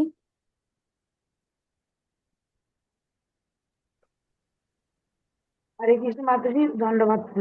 হরে কৃষ্ণ মাতাজি, প্রণাম। এই আমার প্রশ্ন নেই, আমি একটা কথা আপনাকে বলছি। মানে আপনি একটু আগে বললেন না যে ভগবানের কৃপা না হলে এই ক্লাস কেউ করতে পারে না, শুনতে পারে না। এটা এটা সত্যি কথাই। আমি পাশাপাশি বাড়ি অনেককে বলেছি যে এই ক্লাসের কথা, কিন্তু তারা শুনেছে, তারা হয়তো অনেক কিছু জানে করে, কিন্তু তারা কিন্তু কেউ ক্লাস করতে আগ্রহী হয়নি। হ্যাঁ, আর এই যে মঞ্জুশ্রী মাতাজি, চায়না মাতাজি, ওরা আমার পাশাপাশি বাড়ি না, একটু দূরে দূরে, কিন্তু ওনাদের কিন্তু বলতে ওনারা আগ্রহী হয়েছেন। ওনারা তো আমাকে অনেকদিন চেনেন। আমার আজকে একজন নতুন ক্লাসে জয়েন হয়েছেন, আমার মাস্টারমশাইয়ের মেয়ে, মানে প্রাইমারি স্কুলের মাস্টারমশাইয়ের মেয়ে। ওনার সঙ্গে আমার 2 মাস হলো যোগাযোগ হয়েছে। মানে ভাস্বতী মাতাজি। হ্যাঁ হ্যাঁ হ্যাঁ, হাত তোলো সুব্রাতি, হাত তোলো। হ্যাঁ, উনি যখন ঢুকেছেন তখনই আমি ওনাকে দেখেছি। না, ওনার নাম ভাস্বতী না, ওনার মেয়ের নাম ভাস্বতী। আচ্ছা ওনার, আচ্ছা। হ্যাঁ হ্যাঁ, ওনার মেয়ের নামে ওই হোয়াটসঅ্যাপ খোলা আছে বলে তাই। মানে আমি বলছি মাতাজি, ওনার সঙ্গে আমার 2 মাস হলো পরিচয় হয়েছে। মানে আমি আগেই যখন স্কুল যেতাম ওনার সঙ্গে দেখা হয়েছে, কিন্তু এই আবার রিসেন্ট 2 মাস হলো আবার যোগাযোগ হয়েছে। কিন্তু ও আমার সঙ্গে কথা বলেছে, আমি এরকম কথা বলেছি, তাতেই দেখো মাতাজি উনি আগ্রহী হয়েছেন। এটাই বলছি, তাই যে সত্যি তাই, ভগবানের কৃপা না হলে কিন্তু এটা হয় না। এবার হ্যাঁ, এইটা আপনি উপলব্ধি করেছেন, নিজে এক্সপিরিয়েন্স করেছেন, নিজে এই জিনিসটা উপলব্ধি করতে পারছেন, তাই না? এটা সত্যি কথাই মাতাজি। এখন ওই সর্বসময় নিজেরাও তো আমি ওই আমার সঙ্গে ওর মন খারাপ হলে, উনি আমার থেকে সিনিয়র, ওই দিদি আমার কাছে মানে কোনো মন খারাপ হলে আমাকে ফোন করে কথা বলে। সেটাই বলছি মাতাজি, এটা সত্যি কথাই যে মা ভগবানের কৃপা না হলে সত্যি করেই কিছু হয় না। একদম, এটা তো 100%। ভগবানের আসলে প্রত্যেকটা জিনিসই ভগবানের কৃপা না হলে হয় না। অনেক সময় এ আমাকে প্রশ্ন করলো আজকে। আম, কি জানো, এই যে আমাদের একটা, আচ্ছা ঠিক আছে আমি ওটাতে পরে যাচ্ছি। ভাস্বতী মাতাজি কি হ্যান্ড রেজ করেছেন? ভাস্বতী মাতা, ওনার নাম কি? আপনার নাম, নাম আপনাকে আনমিউট করতে হবে ওই যে এটা দিয়ে। আনমিউটটাই ক্লিক করো।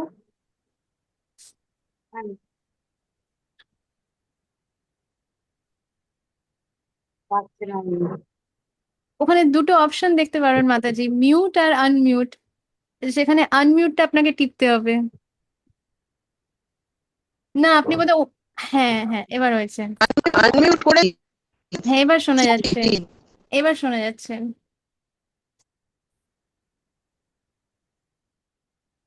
শুনতে পাচ্ছেন আমার কথা? হ্যাঁ এবার শুনতে পারছি মাতাজি। আপনার নাম কি মাতাজি?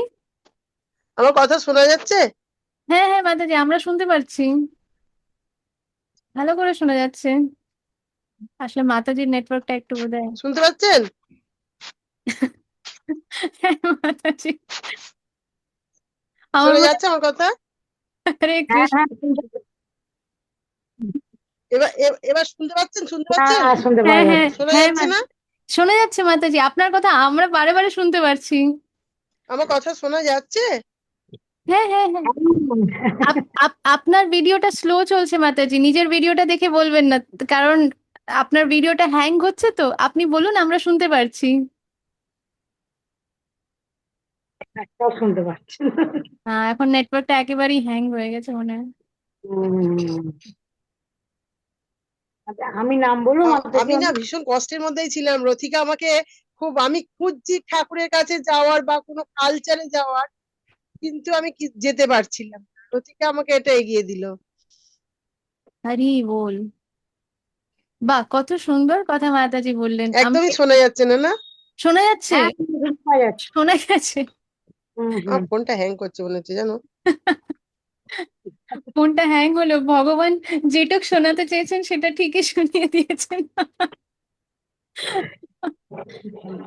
এটা কত সুন্দর কথা যে মাতাজি বললেন না যে আমি খুঁজছিলাম, আমি প্রার্থনা করছিলাম, তো তার মানে এই যে আমরা আজকে ক্লাসে ডিসকাস করলাম না যে আমরা যে প্রার্থনা করছি আমাদের কত কেয়ারফুল থাকতে হবে যে আমাদের প্রার্থনা ভগবান শুনবে প্রার্থনা, আর শুনে দেখবে যে আচ্ছা আমাদের এই যে পুরো যা কিছু আছে লাইফের মধ্যে ঘটবে যা কিছু কর্ম টর্ম সবকিছু নিয়ে, তার মধ্যে এটা কোথায় মাঝখানে ঢোকানো যাবে, সেই অনুযায়ী কৃষ্ণ সেটা দেবে। এবার মাতাজি যেহেতু একটা মানে হায়ার জিনিস চেয়েছে, লোয়ার ক্যাটাগরির জিনিস চাননি, উনি এমন জিনিস চেয়েছেন যে আমি এই পথে ঢুকতে চাই, এরকম একটা কিছু ওনার, সেই জন্য কৃষ্ণ ওটাকে দ্রুত ফুলফিল করে দিয়েছে।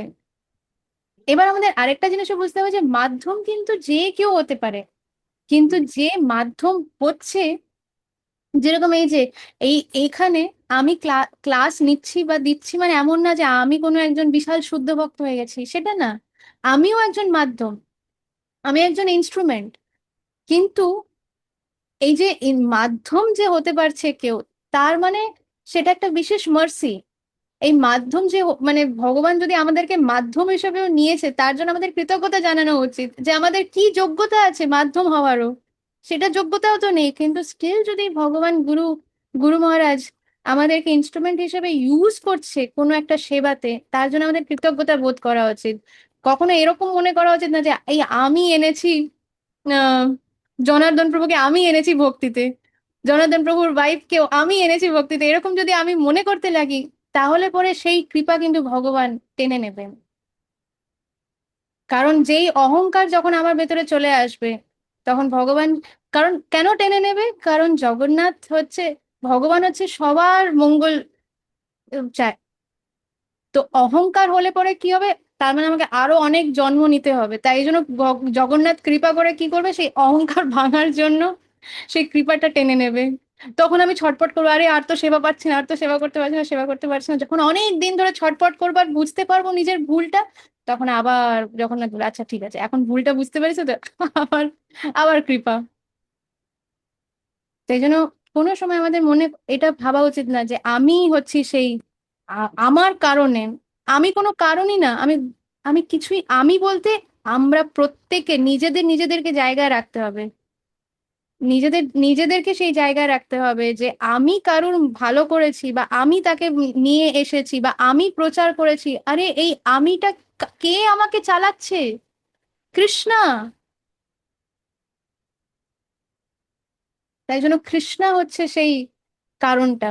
তাই জন্য আমাদেরকে কৃষ্ণার প্রতি কৃতজ্ঞ থাকতে হবে যে কৃষ্ণা তুমি আসলে সেটা করেছো। এবার যার সেবা হচ্ছে, মানে যে সেই সেবাটা লাভ করছে, যেরকম হয়তো প্রতিকা মাতাজি, আহ ভাস্বতী মাতাজির তো নামটা জানলাম না, যাই হোক, ওনাকে এনেছেন, নিয়ে এসেছেন। তো মাতাজির এটা ভাবা উচিত যে হ্যাঁ, রথিকা মাতাজি আমাকে নিয়ে এসেছেন, তাই ওনার ভগবানের প্রতি কৃতজ্ঞতাও থাকা উচিত, আবার রথিকা মাতাজির প্রতিও কৃতজ্ঞতা থাকা উচিত।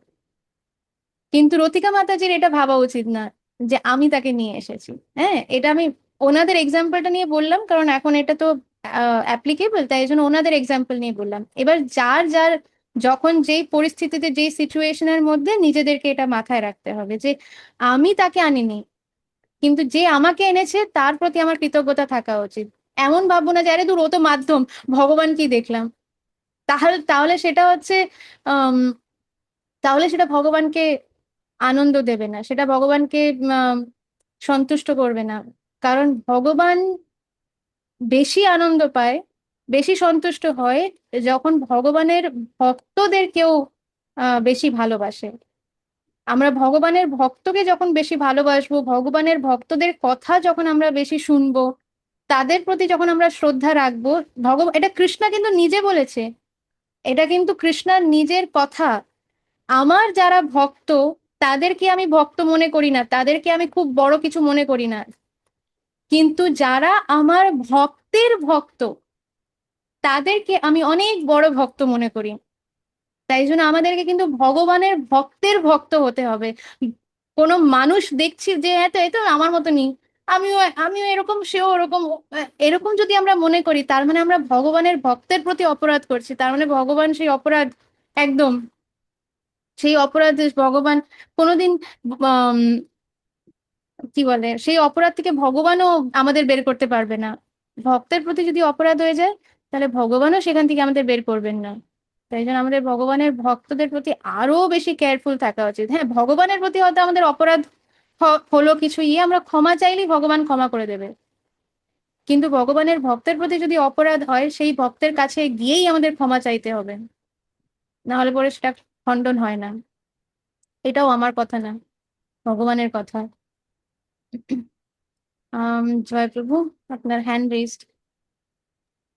তাই হরে জন্য কৃষ্ণ মাতাজি। আহ তাই জন্য রথিকা মাতাজি, আপনাকে অনেক ধন্যবাদ। আপনি যে ভাস্বতী মাতাজিকে এই এখানে নিয়ে এসেছেন, আর ওনার প্রার্থনা যে ফুলফিল হয়েছে।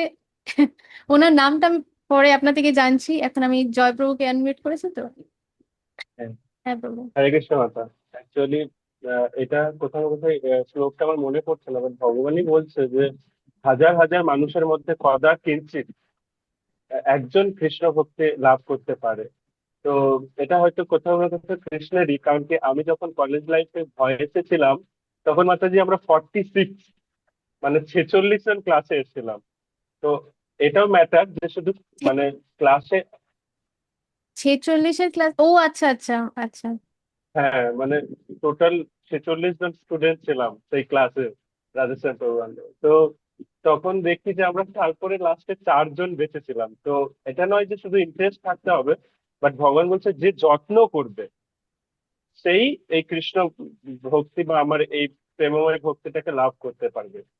তো সেটা আমরা দেখেছিলাম যে 46 জনের মধ্যে এখন 4 জন আছি, তার মধ্যে একজন ব্রহ্মচারী এক্সপাইরেশন আর 2জনও ভালো ভক্তি করছে। তো 46-এর জনের মধ্যে 4 জন শুধু টিকে মানে টিকে থাকতে পেরেছে শুধু মানে ভক্তদের কৃপা বা তাদের প্রার্থনার ফলে।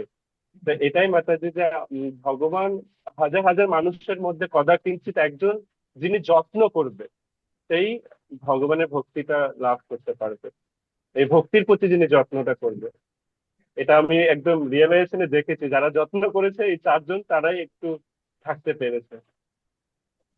হ্যাঁ, ইভেন ভগবদ গীতাতেও সেভেন 7th চ্যাপ্টারে 7 নম্বর অধ্যায়তে 7.19 বহুনাম জন্মনামন্তে জ্ঞানবাম মাম প্রপদ্যতে, এটা কৃষ্ণ বলছেন।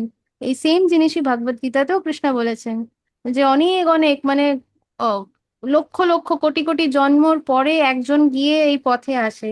আর সে যখন বুঝতে পারে যে হ্যাঁ বাসুদেবম সর্বমিতি, তখন মানে সে এটা এরকম স মহাত্মাসু দুর্লভ, মানে এরকম দুর্লভ, এরকম মহান আত্মা হচ্ছে দুর্লভ, যে বোঝে যে আমি হচ্ছি সবকিছু, সেটা দুর্লভ।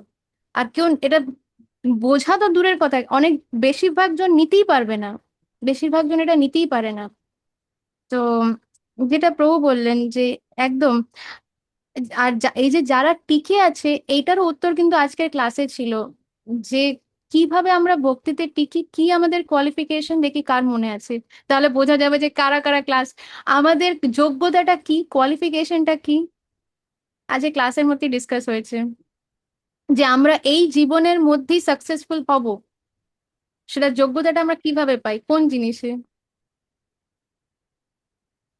আমাদের দুজন একদম সিনসিয়ার স্টুডেন্ট। আমি বলবো। না না না, বলবেন না। আচ্ছা, তাহলে বোঝা যাচ্ছে যে সবাই ক্লাসের মধ্যে আছে নাকি শুধু নামটাই দেখা যাচ্ছে। ঠিক আছে, আমি রিনা মাতাজিকে অ্যাডমিট করছি। আহ, যারা এই যে ক্লাস আপনি দিচ্ছেন, তো আপনি এই ক্লাসটা দিচ্ছেন যেখানে আপনি মানে এটা আলোচনা হয়েছে আজকে, যে আপনার কথাগুলো, সেগুলো যা শুনছি, সেগুলো কোনো আর্গুমেন্ট ছাড়া, মানে কোনো তর্ক বিতর্ক ছাড়াই সেগুলো নিজের জীবনে অ্যাপ্লাই করছি কিনা, যে ও মাতাজি এটা বললেন, তাহলে কৃষ্ণা এটা তো তোমারই কথা, তা সেটা, এই কথা তো তুমিই বলেছো, তা আমি এগুলো করতে পারছি না, কিন্তু আমি এগুলো করতে চাই, প্লিজ আমাকে এই করুণা করো। তো এইটা খুব ইম্পর্টেন্ট, এটা আমি নিজের লাইফেও দেখেছি। আচ্ছা, কিন্তু আমি তো একবার বলেন যে আমি যে কথাগুলো বলছি সেইগুলো। আমি এটা বোঝানোর অর্থে আর কি বললাম কথাটা, যে মানে আমরা এখানে আপনার কথা শুনছি বলে এটা বললাম, কিন্তু যে যেখানে এটা শুনবে। আচ্ছা, আর আমার আর পার্সোনাল একটা অনুভূতি কি আমি শেয়ার করতে পারি মাতাজি, আমি এই আগে এই রিলেটেড? উত্তরটা আগে সবার থেকে শুনে নিই। ঠিক আছে, হরে কৃষ্ণ। হরে কৃষ্ণ। কুহেলি বলো। আচ্ছা, আগে বলো যে মাতাজি যেটা বললেন সেটা কি ঠিক, নাকি তোমার অন্য কোনো উত্তর আছে? হরে কৃষ্ণ মাতাজি। হ্যাঁ মাতাজি, এটা তো ঠিকই আছে, বাট আমার মনে হয় উত্তরটা হচ্ছে প্রার্থনা। আমাদের সঠিক প্রার্থনা করা উচিত, তবেই তো মানে সঠিক যদি ডিজায়ারটা আমরা করি, তবেই আর কি ভগবান সেটা আমাদের ফুলফিল করবেন। এটা আজকে আপনি বলেছেন ক্লাসেতে। আচ্ছা, এবার আমরা যাই জয়প্রভুর কাছে। জয়প্রভু হ্যান্ড রেজ করেছেন। হরে কৃষ্ণ মাতা। এখন আস্তে আস্তে সবাই একটু জোর পাচ্ছে, ঠিক আছে, আমরাও একটু হ্যান্ড রেজ করি। মাতাজি, আপনি বললেন রাইট ডিজায়ার, কেননা ভগবান যখন আমাদের স্বাধীনতার উপর হস্তক্ষেপ করে না, সেরকম মায়াদেবও আমাদের স্বাধীনতার উপর হস্তক্ষেপ করে না। যদি আমাদের রাইট ডিজায়ার থাকে বা সেই চিন্তা থাকে, তাহলে মানে মায়াদেবী সেখানে এন্টার করে না। তার জন্য আমরা ভগবানের কাছে প্রার্থনা এবং এই রাইট ডিজায়ারের মাধ্যমে আহ মানে ভগবানের সেই এটাতে যেতে পারি, ভক্তিতে। ওকে, লক্ষ্মণ কৃষ্ণপ্রভু, আমি আপনার কাছে আসছি লাস্টে, কারণ আই এম হোপিং যে আপনি যে উত্তরটা দেবেন তারপরে।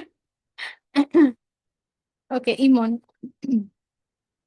মাতাজি, আমি মায়ের সাথে সম্পূর্ণ একমত, এবং আর একটা ছোট পয়েন্ট যোগ করতে চাইছি, যেটা এই ক্লাসেও বললেন, আর হচ্ছে গিয়ে এর আগে যে শ্রী চৈতন্য মানে চরিত্র, ওই টিচিং ক্লাসটা হয় না, ওইটাতেও বলেছিলেন যে হিয়ারিং আর লিসনিং এই দুটোর ব্যাপারটা। তো এই পয়েন্টটা আমি শুধু যোগ করতে চাচ্ছি। আচ্ছা, যোগ করে নিলাম, নোটেড। নেক্সট, সর্বাণী মাতাজি। মাতাজি, হরে কৃষ্ণ মাতাজি, দণ্ডবত প্রণাম। আমিও রিনা মাতাজির সাথে একদম এগ্রি।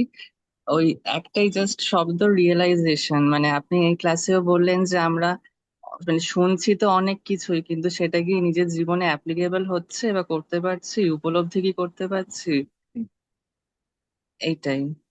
ওকে, আমরা অনেকগুলো পয়েন্ট শুনলাম। আম, আমরা স্টার্ট করলাম কার থেকে? রীনা মাতাজি বললেন যে আমাদের যে আমরা শ্রবণ করছি সেটা নিজের লাইফে কিভাবে অ্যাপ্লাই করব। কুয়েলি অ্যাড করলো যে আমাদের প্রার্থনা, তাই না? কুয়েলি কি প্রার্থনা বললো? তারপরে জয়প্রভু বললেন যে রাইট ডিজায়ার। ইমন বলল যে তার সাথে অ্যাড করলো যে লিসেনিং, হিয়ারিং, এটা। আর কিন্তু লিসেনিং আর হিয়ারিং এই দুটো কিওয়ার্ড বলেছে, তার মধ্যে কোনো কোনো সেন্টেন্স ছিল না, শুধু দুটো ওয়ার্ড অ্যাড করেছে। আর অনুভব প্রভু বলল যে অনুভব প্রভু কি বললে যে আমাদের রিয়েলাইজেশন, এই ওয়ার্ডটা অ্যাড করলো। এটা ছাড়া আর কারোর কিছু অন্য কিছু মনে হচ্ছে? যে এটা ছাড়া বলছি না, মানে কেউ যদি এটাকে সামারাইজ করে বলতে চায় যে কি কি বলেছিলাম, যে মহাপ্রভু কি বলেছেন, মহাপ্রভুর সেন্টেন্সটা কি বলেছিলাম। এবার আমি লোকমান কৃষ্ণ প্রভুকে তাহলে আনমিউট করছি। আমার মনে হচ্ছে যে তিনটে basic qualification we have to have. First is shraddha, second is faith, complete faith that what I am listening, that is absolutely correct. There cannot be any second opinion on that. And third, strong desire. যে আমার খুব strong desire থাকা দরকার যে হ্যাঁ আমি এটা শুনবো এবং উপলব্ধি করার চেষ্টা করব। এই তিনটে বেসিক কোয়ালিফিকেশন থাকলে আমরা আগে বাড়বো। হ্যাঁ, আরেকবার প্রভু বলুন, এটা বাংলাতে, একদম শুদ্ধ বাংলাতে একটু বলুন পুরোটা। আচ্ছা, আমি যেটা বললাম তিনটে বেসিক কোয়ালিফিকেশন। একটা হচ্ছে আমাদের আমাদের আমাদের হৃদয়ে শ্রদ্ধা থাকা দরকার, যেটা কিসের আমি প্রতি? শুনবো যেখানে শ্রদ্ধা। এগোচ্ছি, শ্রদ্ধা থাকা দরকার। আর একটা হচ্ছে যে কমপ্লিট ফেথ, মানে এটা কি ঠিক কি ভুল মানে এই সমস্ত নয়, complete faith, yes this is correct and I want that. And third হচ্ছে স্ট্রং ডিজায়ার, মানে হ্যাঁ আমরা আমরা আমাকে যে কোনো অবস্থাতে আমাকে ওখানে পৌঁছাতে হবে, এই ডিজায়ার নিয়ে যদি আমরা এগোই তাহলে হয়তো আমরা সাকসেসফুল হব। কারেক্ট, এটাই মহাপ্রভুর ইয়ে, যে আমরা যেই জায়গায় শ্রবণ করছি না, আমাদের সঠিক প্রামাণিক ভক্তের শ্রীমুখ থেকে শ্রবণ করবার প্রতি আমাদের সম্পূর্ণ শ্রদ্ধা থাকা উচিত। শ্রদ্ধা মানে কি? যে সেইখানে আমি বিচার করব না যে ও কি ঠিক বললো কি বললো না, এই নিয়ে বিচার করব না।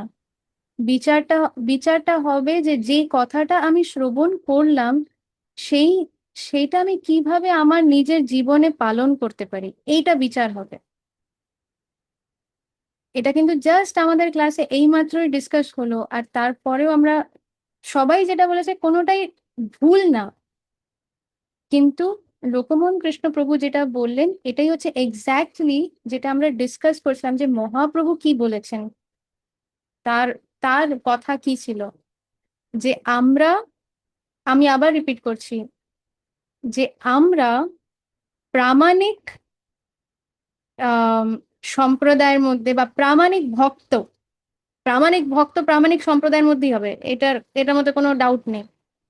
প্রামাণিক ভক্তের মুখ থেকে যখন আমাদের শোনার ইচ্ছে থাকবে, যে আমি শ্রবণ করতে চাই, আর সেটার প্রতি আমাদের শ্রদ্ধা থাকবে, যে উনি যেটা বলছেন তার প্রতি আমার শ্রদ্ধা আছে, আর তারপরে সেটা নিয়ে আমাদের চিন্তা ধারণা হবে যে উনি যেটা বললেন ভগবানের কথা, সেটা আমি আমার জীবনের মধ্যে কিভাবে করতে পারি, কিভাবে সেটা পালন করতে পারি। এইটা যখন হবে তখন তার নিশ্চিত এই জীবনের মধ্যেই সে সাকসেসফুল হবে। এটা আমার কথা না, এটা একদম direct teachings of Lord Chaitanya book reading এর মধ্যে আজকেই আমরা এটা নিয়ে ডিসকাস করেছি। তাই জন্য থ্যাংক ইউ আপনাদের সবাইকে, থ্যাংক ইউ যে আনসারটা দেওয়ার জন্য, কারণ উত্তরটা দেওয়া খুব ইম্পর্টেন্ট, যাতে সবাই পার্টিসিপেট করে, তাহলে বোঝা যায় যে কারা কারা সত্যি আছে জেগে। আর তাহলে এই জায়গাটা ক্লিয়ার। তো আপনারা প্রত্যেকেই যেটা বলেছেন কোনোটাই ভুল না, মাতাজি, রিনা মাতাজি থেকে শুরু করে যে আমাদেরকে কিভাবে মানে আমরা যেটা শুনছি সেটা যাতে আমরা কিভাবে আমাদের জীবনে পালন করতে পারি, এটাই হচ্ছে সেকেন্ড, এই থার্ড পয়েন্টটা। কিন্তু ফার্স্ট পয়েন্ট হচ্ছে যে আমার শ্রদ্ধা থাকা উচিত, যে যেখানে আমি শ্রবণ করছি সেখানে যদি শ্রদ্ধাই না থাকে, যেটা শ্রবণ করলাম সেটা ঠিক না ভুল সেটা নিয়েই আমার চিন্তা ধারণা চলছে, সেটা নিয়ে আমি ক্যালকুলেট করছি যে আরে উনি যেটা বললেন ওটা কি আদৌ ঠিক না ভুল, উনি তো অনেক কিছুই বলছেন, দূর, তার মানে কিন্তু শ্রদ্ধা নেই। কমপ্লিট শ্রদ্ধা থাকতে হবে যে উনি ঠিকই বলছেন, উনি ভগবানের, আবার উনিটা যেই, এখন এই ক্লাসের মধ্যে আমরা তো ভগবত গীতাই ডিসকাস করছি, কিন্তু এবার অন্য কেউ যদি অন্য কোথাও গিয়ে শুনতে গেল আর সেখানে একটা নতুন একটা কেউ কিছু বলছে, সে কোনো শাস্ত্রের থেকেই বলছে না, সে নিজে কোনো প্রামাণিক সম্প্রদায়ের মধ্যেই আসছে না, সে নিজে কোনো ভক্তিপথেই নেই, সে নিজে কোনো ভক্তই না, তার মুখ থেকে শ্রবণ করে যদি আমরা বলি যে না মাতাজি বলেছে শ্রদ্ধা থাকতে হবে, না তাহলে সেটা বোকামি, ভুল জায়গায় শ্রদ্ধা দিচ্ছি আমরা। তাই জন্য প্রথমেই বলা হচ্ছে প্রামাণিক ভক্তের মুখ থেকে শ্রবণ করার যদি আমাদের সেই ডিজায়ারটা থাকে যে না আমি ওনার কাছে শুনতে চাই, উনি জানেন, উনি জানেন বলে ওনার কাছে আমি শুনতে চাই, কারণ আমি শিখতে চাই। আর শিখে কি করব, নিজের জীবনের মধ্যে কিভাবে পালন করতে পারি, এমন না যে এক লাফ দিয়ে আজ রাত থেকে আমাকে পালন করতে হবে, এটা কেউ বলেনি, এক লাফে কেউই কিছু করতে পারবে না, কিন্তু সেই ডিজায়ার থাকা উচিত। আর সেই জন্য সেইখানে কি আসছে, প্রার্থনা। তাই জন্য সেই জায়গায় প্রার্থনার ফাংশনটা আসছে, যে যেহেতু আমরা জানি না যে কিভাবে পালন করব, এক লাফে তো করতে পারবো না, তার জন্য কি করতে হবে, তার জন্য ভগবানের কাছে প্রার্থনা করতে হবে।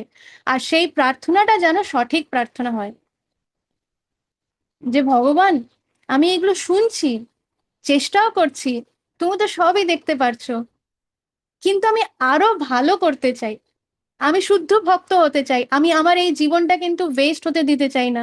তাই আমি কিন্তু তোমার চরণে আমার এই ডিজায়ারটা দিয়ে দিলাম, আমি যাতে এই জন্মে শেষে আমাকে নিজের কাছে নিয়ে নিও। হ্যাঁ, আর যদি কারোর এরকম থাকে না যে আরো 10টা জন্ম নিতে চাই, একটু একটু কুকুর বিড়াল কীট পতঙ্গ গাছপালা এইসব হতে চাই, অন্যরা আমাদের একটু কেটে খাক, আমরাও আরো কয়েকজনকে কেটে খাই, এটা যদি কারোর ডিজায়ার থাকে তাহলে সেটা আলাদা ব্যাপার, অল দ্য বেস্ট, কংগ্রাচুলেশনস। যদি কারোর এটা ডিজায়ার না থাকে তাহলে তাদের প্রার্থনা হওয়া উচিত যে ভগবান আমি শুদ্ধ ভক্ত হতে চাই, আর শুদ্ধ ভক্ত হওয়ার জন্যই আমি এই জয়েন করছি আপনার এই কথাগুলো শোনার জন্য, শিল প্রভুপাদের কথা শোনার জন্য, ভগবানের মুখমিশ্রিত বাণী, এইগুলো শুনছি কিসের জন্য, যাতে নিজের জীবনে অ্যাপ্লাই করে নিজে শুদ্ধ হতে পারি, যাতে আপনার কাছে ফিরতে পারি, আর তারপরে সেখানে আমরা আনন্দ করব। ঠিক আছে, ক্লিয়ার এটা আজকের ক্লাসের মরাল অফ দ্য স্টোরি? আর মাঝখানে আরো কয়েকজন হ্যান্ড রেজ করেছিল, কিন্তু এখন তার থেকে আর দেখতে পাচ্ছি না হ্যান্ড রেজ। আর রিনা মাতাজি আপনার কি এই এবার যে রিয়েলাইজেশনটা ছিল সেটা কি এটা রিলেটেড, নাকি সেটা এখন ডিফারেন্ট হয়ে গেছে? আচ্ছা ঠিক আছে, তাহলে শর্টে আপনি শেয়ার করুন আর তারপরে আমরা তাহলে এন্ড করব। এই যে প্রার্থনা, সত্যি ভগবান যে প্রার্থনা শোনেন আর তার সাথে সাথে আমরা ফল পাই, সেটার একটা রিয়েলাইজেশন। তো আমাদের ফ্যামিলির মধ্যেই তো মানে পুরোপুরি তো সবাই মিলে ভক্ত ফ্যামিলি না আমরা, তো সেখানে যারা ভক্তি পথে নেই, ফ্যামিলির মধ্যে কিছু জিনিস আছে। তো আমার ব্রতের জন্য একটা জিনিস যেটা বাড়িতেই আছে, প্রচুর পরিমাণে আছে, আর সেটা আমার ব্রতে প্রয়োজন পড়েছিল, তো আমি সেটা নিতে যাই। আর যারা ভক্তি পথে নেই সেই জায়গায় একজন পার্সন সেখানে নিষেধ করেন, তো আমি সেটা রেখে দিই, কিন্তু আমার ভেতরে যেহেতু অহংকার আছে, আমি খুব কষ্ট পেলাম। কিন্তু যিনি আমার শিক্ষাগুরু, তিনি আমাকে শিখিয়েছিলেন যে এটা যখন হবে তখন যেন আমি ভগবানের কাছে প্রে করি যে আমার ভেতরে অহংকার আছে তাই আমি এটা কষ্ট পাচ্ছি, কিন্তু তিনি তো তোমারই সন্তান, তার যেন কোনো ক্ষতি না হয়। তো সেই কথাটা আমার মনে পড়লো, আর আমি সাথে সাথে জপমালাটা নিয়ে গিয়ে ভগবানের কাছে, শচীনন্দনের কাছে প্রার্থনা করছিলাম যে দেখো, তুমি তো তার জন্যও কাঁদছো, তাকেও ফেরত পাওয়ার জন্য, কিন্তু সে এখনো ভক্তিপথ বোঝেনি, তাই সে এরম কাজ করেছে। আর আমার ভেতরে কত নোংরা আছে, তার জন্যই তো আমি দুঃখ পেয়েছি। কারণ নিত্যানন্দ মুড আমার নেই, নয়তো ভক্তের মুড তো সেই নিত্যানন্দ মুড হওয়া অমানি না। তাই তুমি তাকে ক্ষমা করে দাও, তার যেন কোনো ক্ষতি না হয়। আমার চোখে জল আসছে কিন্তু আমি জল ফেলতে চাই না, আমি কোনোভাবেই আমার চোখে জল আনতে চাই না, কিন্তু আমি আটকাতে পারছি না, আমি চোখ দিয়ে জল বার করতে চাই না। এইভাবে যখন প্রার্থনা করলাম কয়েক মুহূর্তের মধ্যে, আর তারপর আমি জপ করতে শুরু করে দিলাম। আর এই হরিনাম জপের এত মাহাত্ম্য, আর এই প্রার্থনার এত মাহাত্ম্য, যেহেতু আমি আমার শিক্ষাগুরুর কথা মেনে নিয়ে এটা করেছিলাম। আমার প্রার্থনায় কোনো জোর ছিল না, কিন্তু যেহেতু আমি সৎ গুরুর মানে মানে কথা মেনে নিয়ে আমি এটা করেছি, তাই তার করুণাতে কয়েক সেকেন্ডের মধ্যে আমার হাতটা এমন হয়ে গেল, আমি আর কোনোভাবে মানে আমার চোখ দিয়ে এক ফোঁটা জল, চোখে জল ভর্তি হয়ে গেছিল কিন্তু চোখ দিয়ে এক ফোঁটা জল গড়ালো না, সব কোথায় মিলিয়ে গেল জল।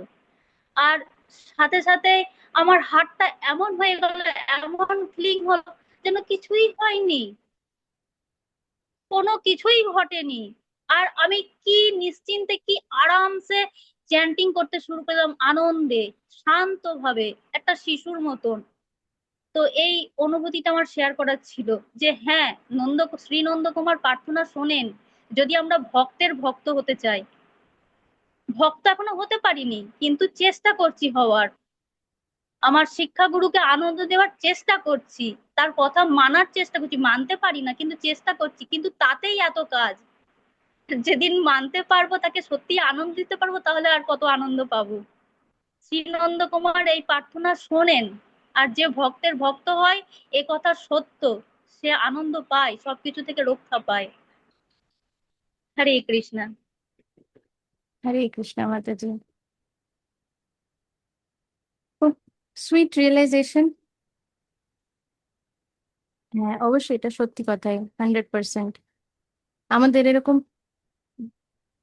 ডিফারেন্ট ডিভোটিস, যারা ডিভোটিস প্র্যাকটিস করছে ডিভোশনাল লাইফ, প্রত্যেকেরই এরকম ডিফারেন্ট ডিফারেন্ট রিয়েলাইজেশন। প্রত্যেক দিন এমন না যে প্রত্যেক দিন একটা রিয়েলাইজেশন বা 10 দিন পর একটা রিয়েলাইজেশন, এমনও না। প্রত্যেক দিনই ভগবান, মানে যখন যদি ভগবানের কৃপা যখন কেউ ইয়ে করে, অ্যাট্রাক্ট করে, তখন তখন সেই ভক্ত এরম প্রতিদিন ডিফারেন্ট ডিফারেন্ট রিয়েলাইজেশন পায়, উপলব্ধি করতে পারে। থ্যাংক ইউ মাতাজি এটা শেয়ার করবার জন্য। তাহলে আমরা, রতিকা মাতাজি হ্যান্ড রেজ করে আছেন, প্রশ্ন এটা? নেই। আচ্ছা, ঠিক আছে হরে কৃষ্ণ মাতাজি, দণ্ডবাদ। মাতাজি। মাতাজি ওই প্রার্থনার কথা বলছিলেন না, হ্যাঁ, আমারই হ্যাঁ। কালকে হয়েছে। আমি ছোট্ট কথাই আপনাকে বলছি। হুম, আমি তখন মালা জাপ করি, এবার হাতটা তো মালার ভেতর ব্যাগের ভেতর ভরে নি, দিয়ে মাতাজি, আর আমার এই ডানাতে বটে ঝিনঝিন ধরে যায়। এবার আঙুলটা এমন ঝিনঝিন ধরে গেছে যে আমি এই বুড়ো আঙুলটা মানে এই করতে পারছি না। আর প্রভুপাদ আমি, প্রভুপাদ যদি এরকম করেন তাহলে আমি কি করে মালা জাপ করবো? আমার আঙুলটাই তো সরছে না, তাহলে কি করে আমি মালাগুলো, আমাদের নিমেষের মধ্যে সত্যি করে আমার হাতটা ঝিনঝিন করে গেল। হরে কালকেই হয়েছে কৃষ্ণ। এটা। কালকেই হয়েছে আমার সঙ্গে। আমি বলছি, আমি তো ঠাকুর ঘরে বসে মালা জাপ করি, দিয়ে ওইখানে প্রভুপাদ আছেন, আমি বলছি প্রভুপাদ যদি এরকম করেন তাহলে আমি কি করে আঙুলটা এরকম মানে এই বুড়ো আঙুলটা এত দিন ধরে আমার কোনো স্থান নেই। তারপরেই জিনিসের মধ্যে ঠিক। তাই বলছি, মাতাজি যেন ভগবান যেন এরকম করে আমাদের প্রতি যেন সুদৃষ্টি দেন, আর কিছু নয় তো। একদম খুব হরে কৃষ্ণ সুইট। মাতাজি। হ্যাঁ, ধন্যবাদ, প্রণাম। হরি বল। প্রণাম। ঠিক আছে, তাহলে পরে আমরা এই সুইট সুইট রিয়েলাইজেশনস আর পাস্ট টাইমস, ভক্তদের রিয়েলাইজেশনস দিয়ে আমরা তাহলে আজকের জন্য এখানেই ইয়ে করি। আবার নেক্সট স্যাটারডে কৃষ্ণা বিলে আমরা আবার পরের শনিবার দেখা হবে। হরে কৃষ্ণ। বাঞ্ছাকল্পতরুভ্যশ্চ কৃপা সিন্ধুভ্য এব চ পতিতানাং পাবনেভ্यो वैष्णवेभ्यो नमो नमः। अनंत कोटि वैष्णव वृंद की जय। श्री श्रीमद श्रीलजय पताका स्वामी गुरु महाराज की जय। जगत জয় गुरु श्रीला प्रभुपाद की जय। জয়। निताई गौर प्रेमानंदे। हरि हरि हरि हरि बोल, श्री श्याम प्रभु माता जी की जय। प्रेज अनंत विलास प्रभु की जय। प्रेज दीनपाल गौरांग प्रभु की जय। जय। His Holiness Bhakti Purushottam Swami Maharaj ki jai. हरे Krishna Gaura Bhakta Vrinda ki jai.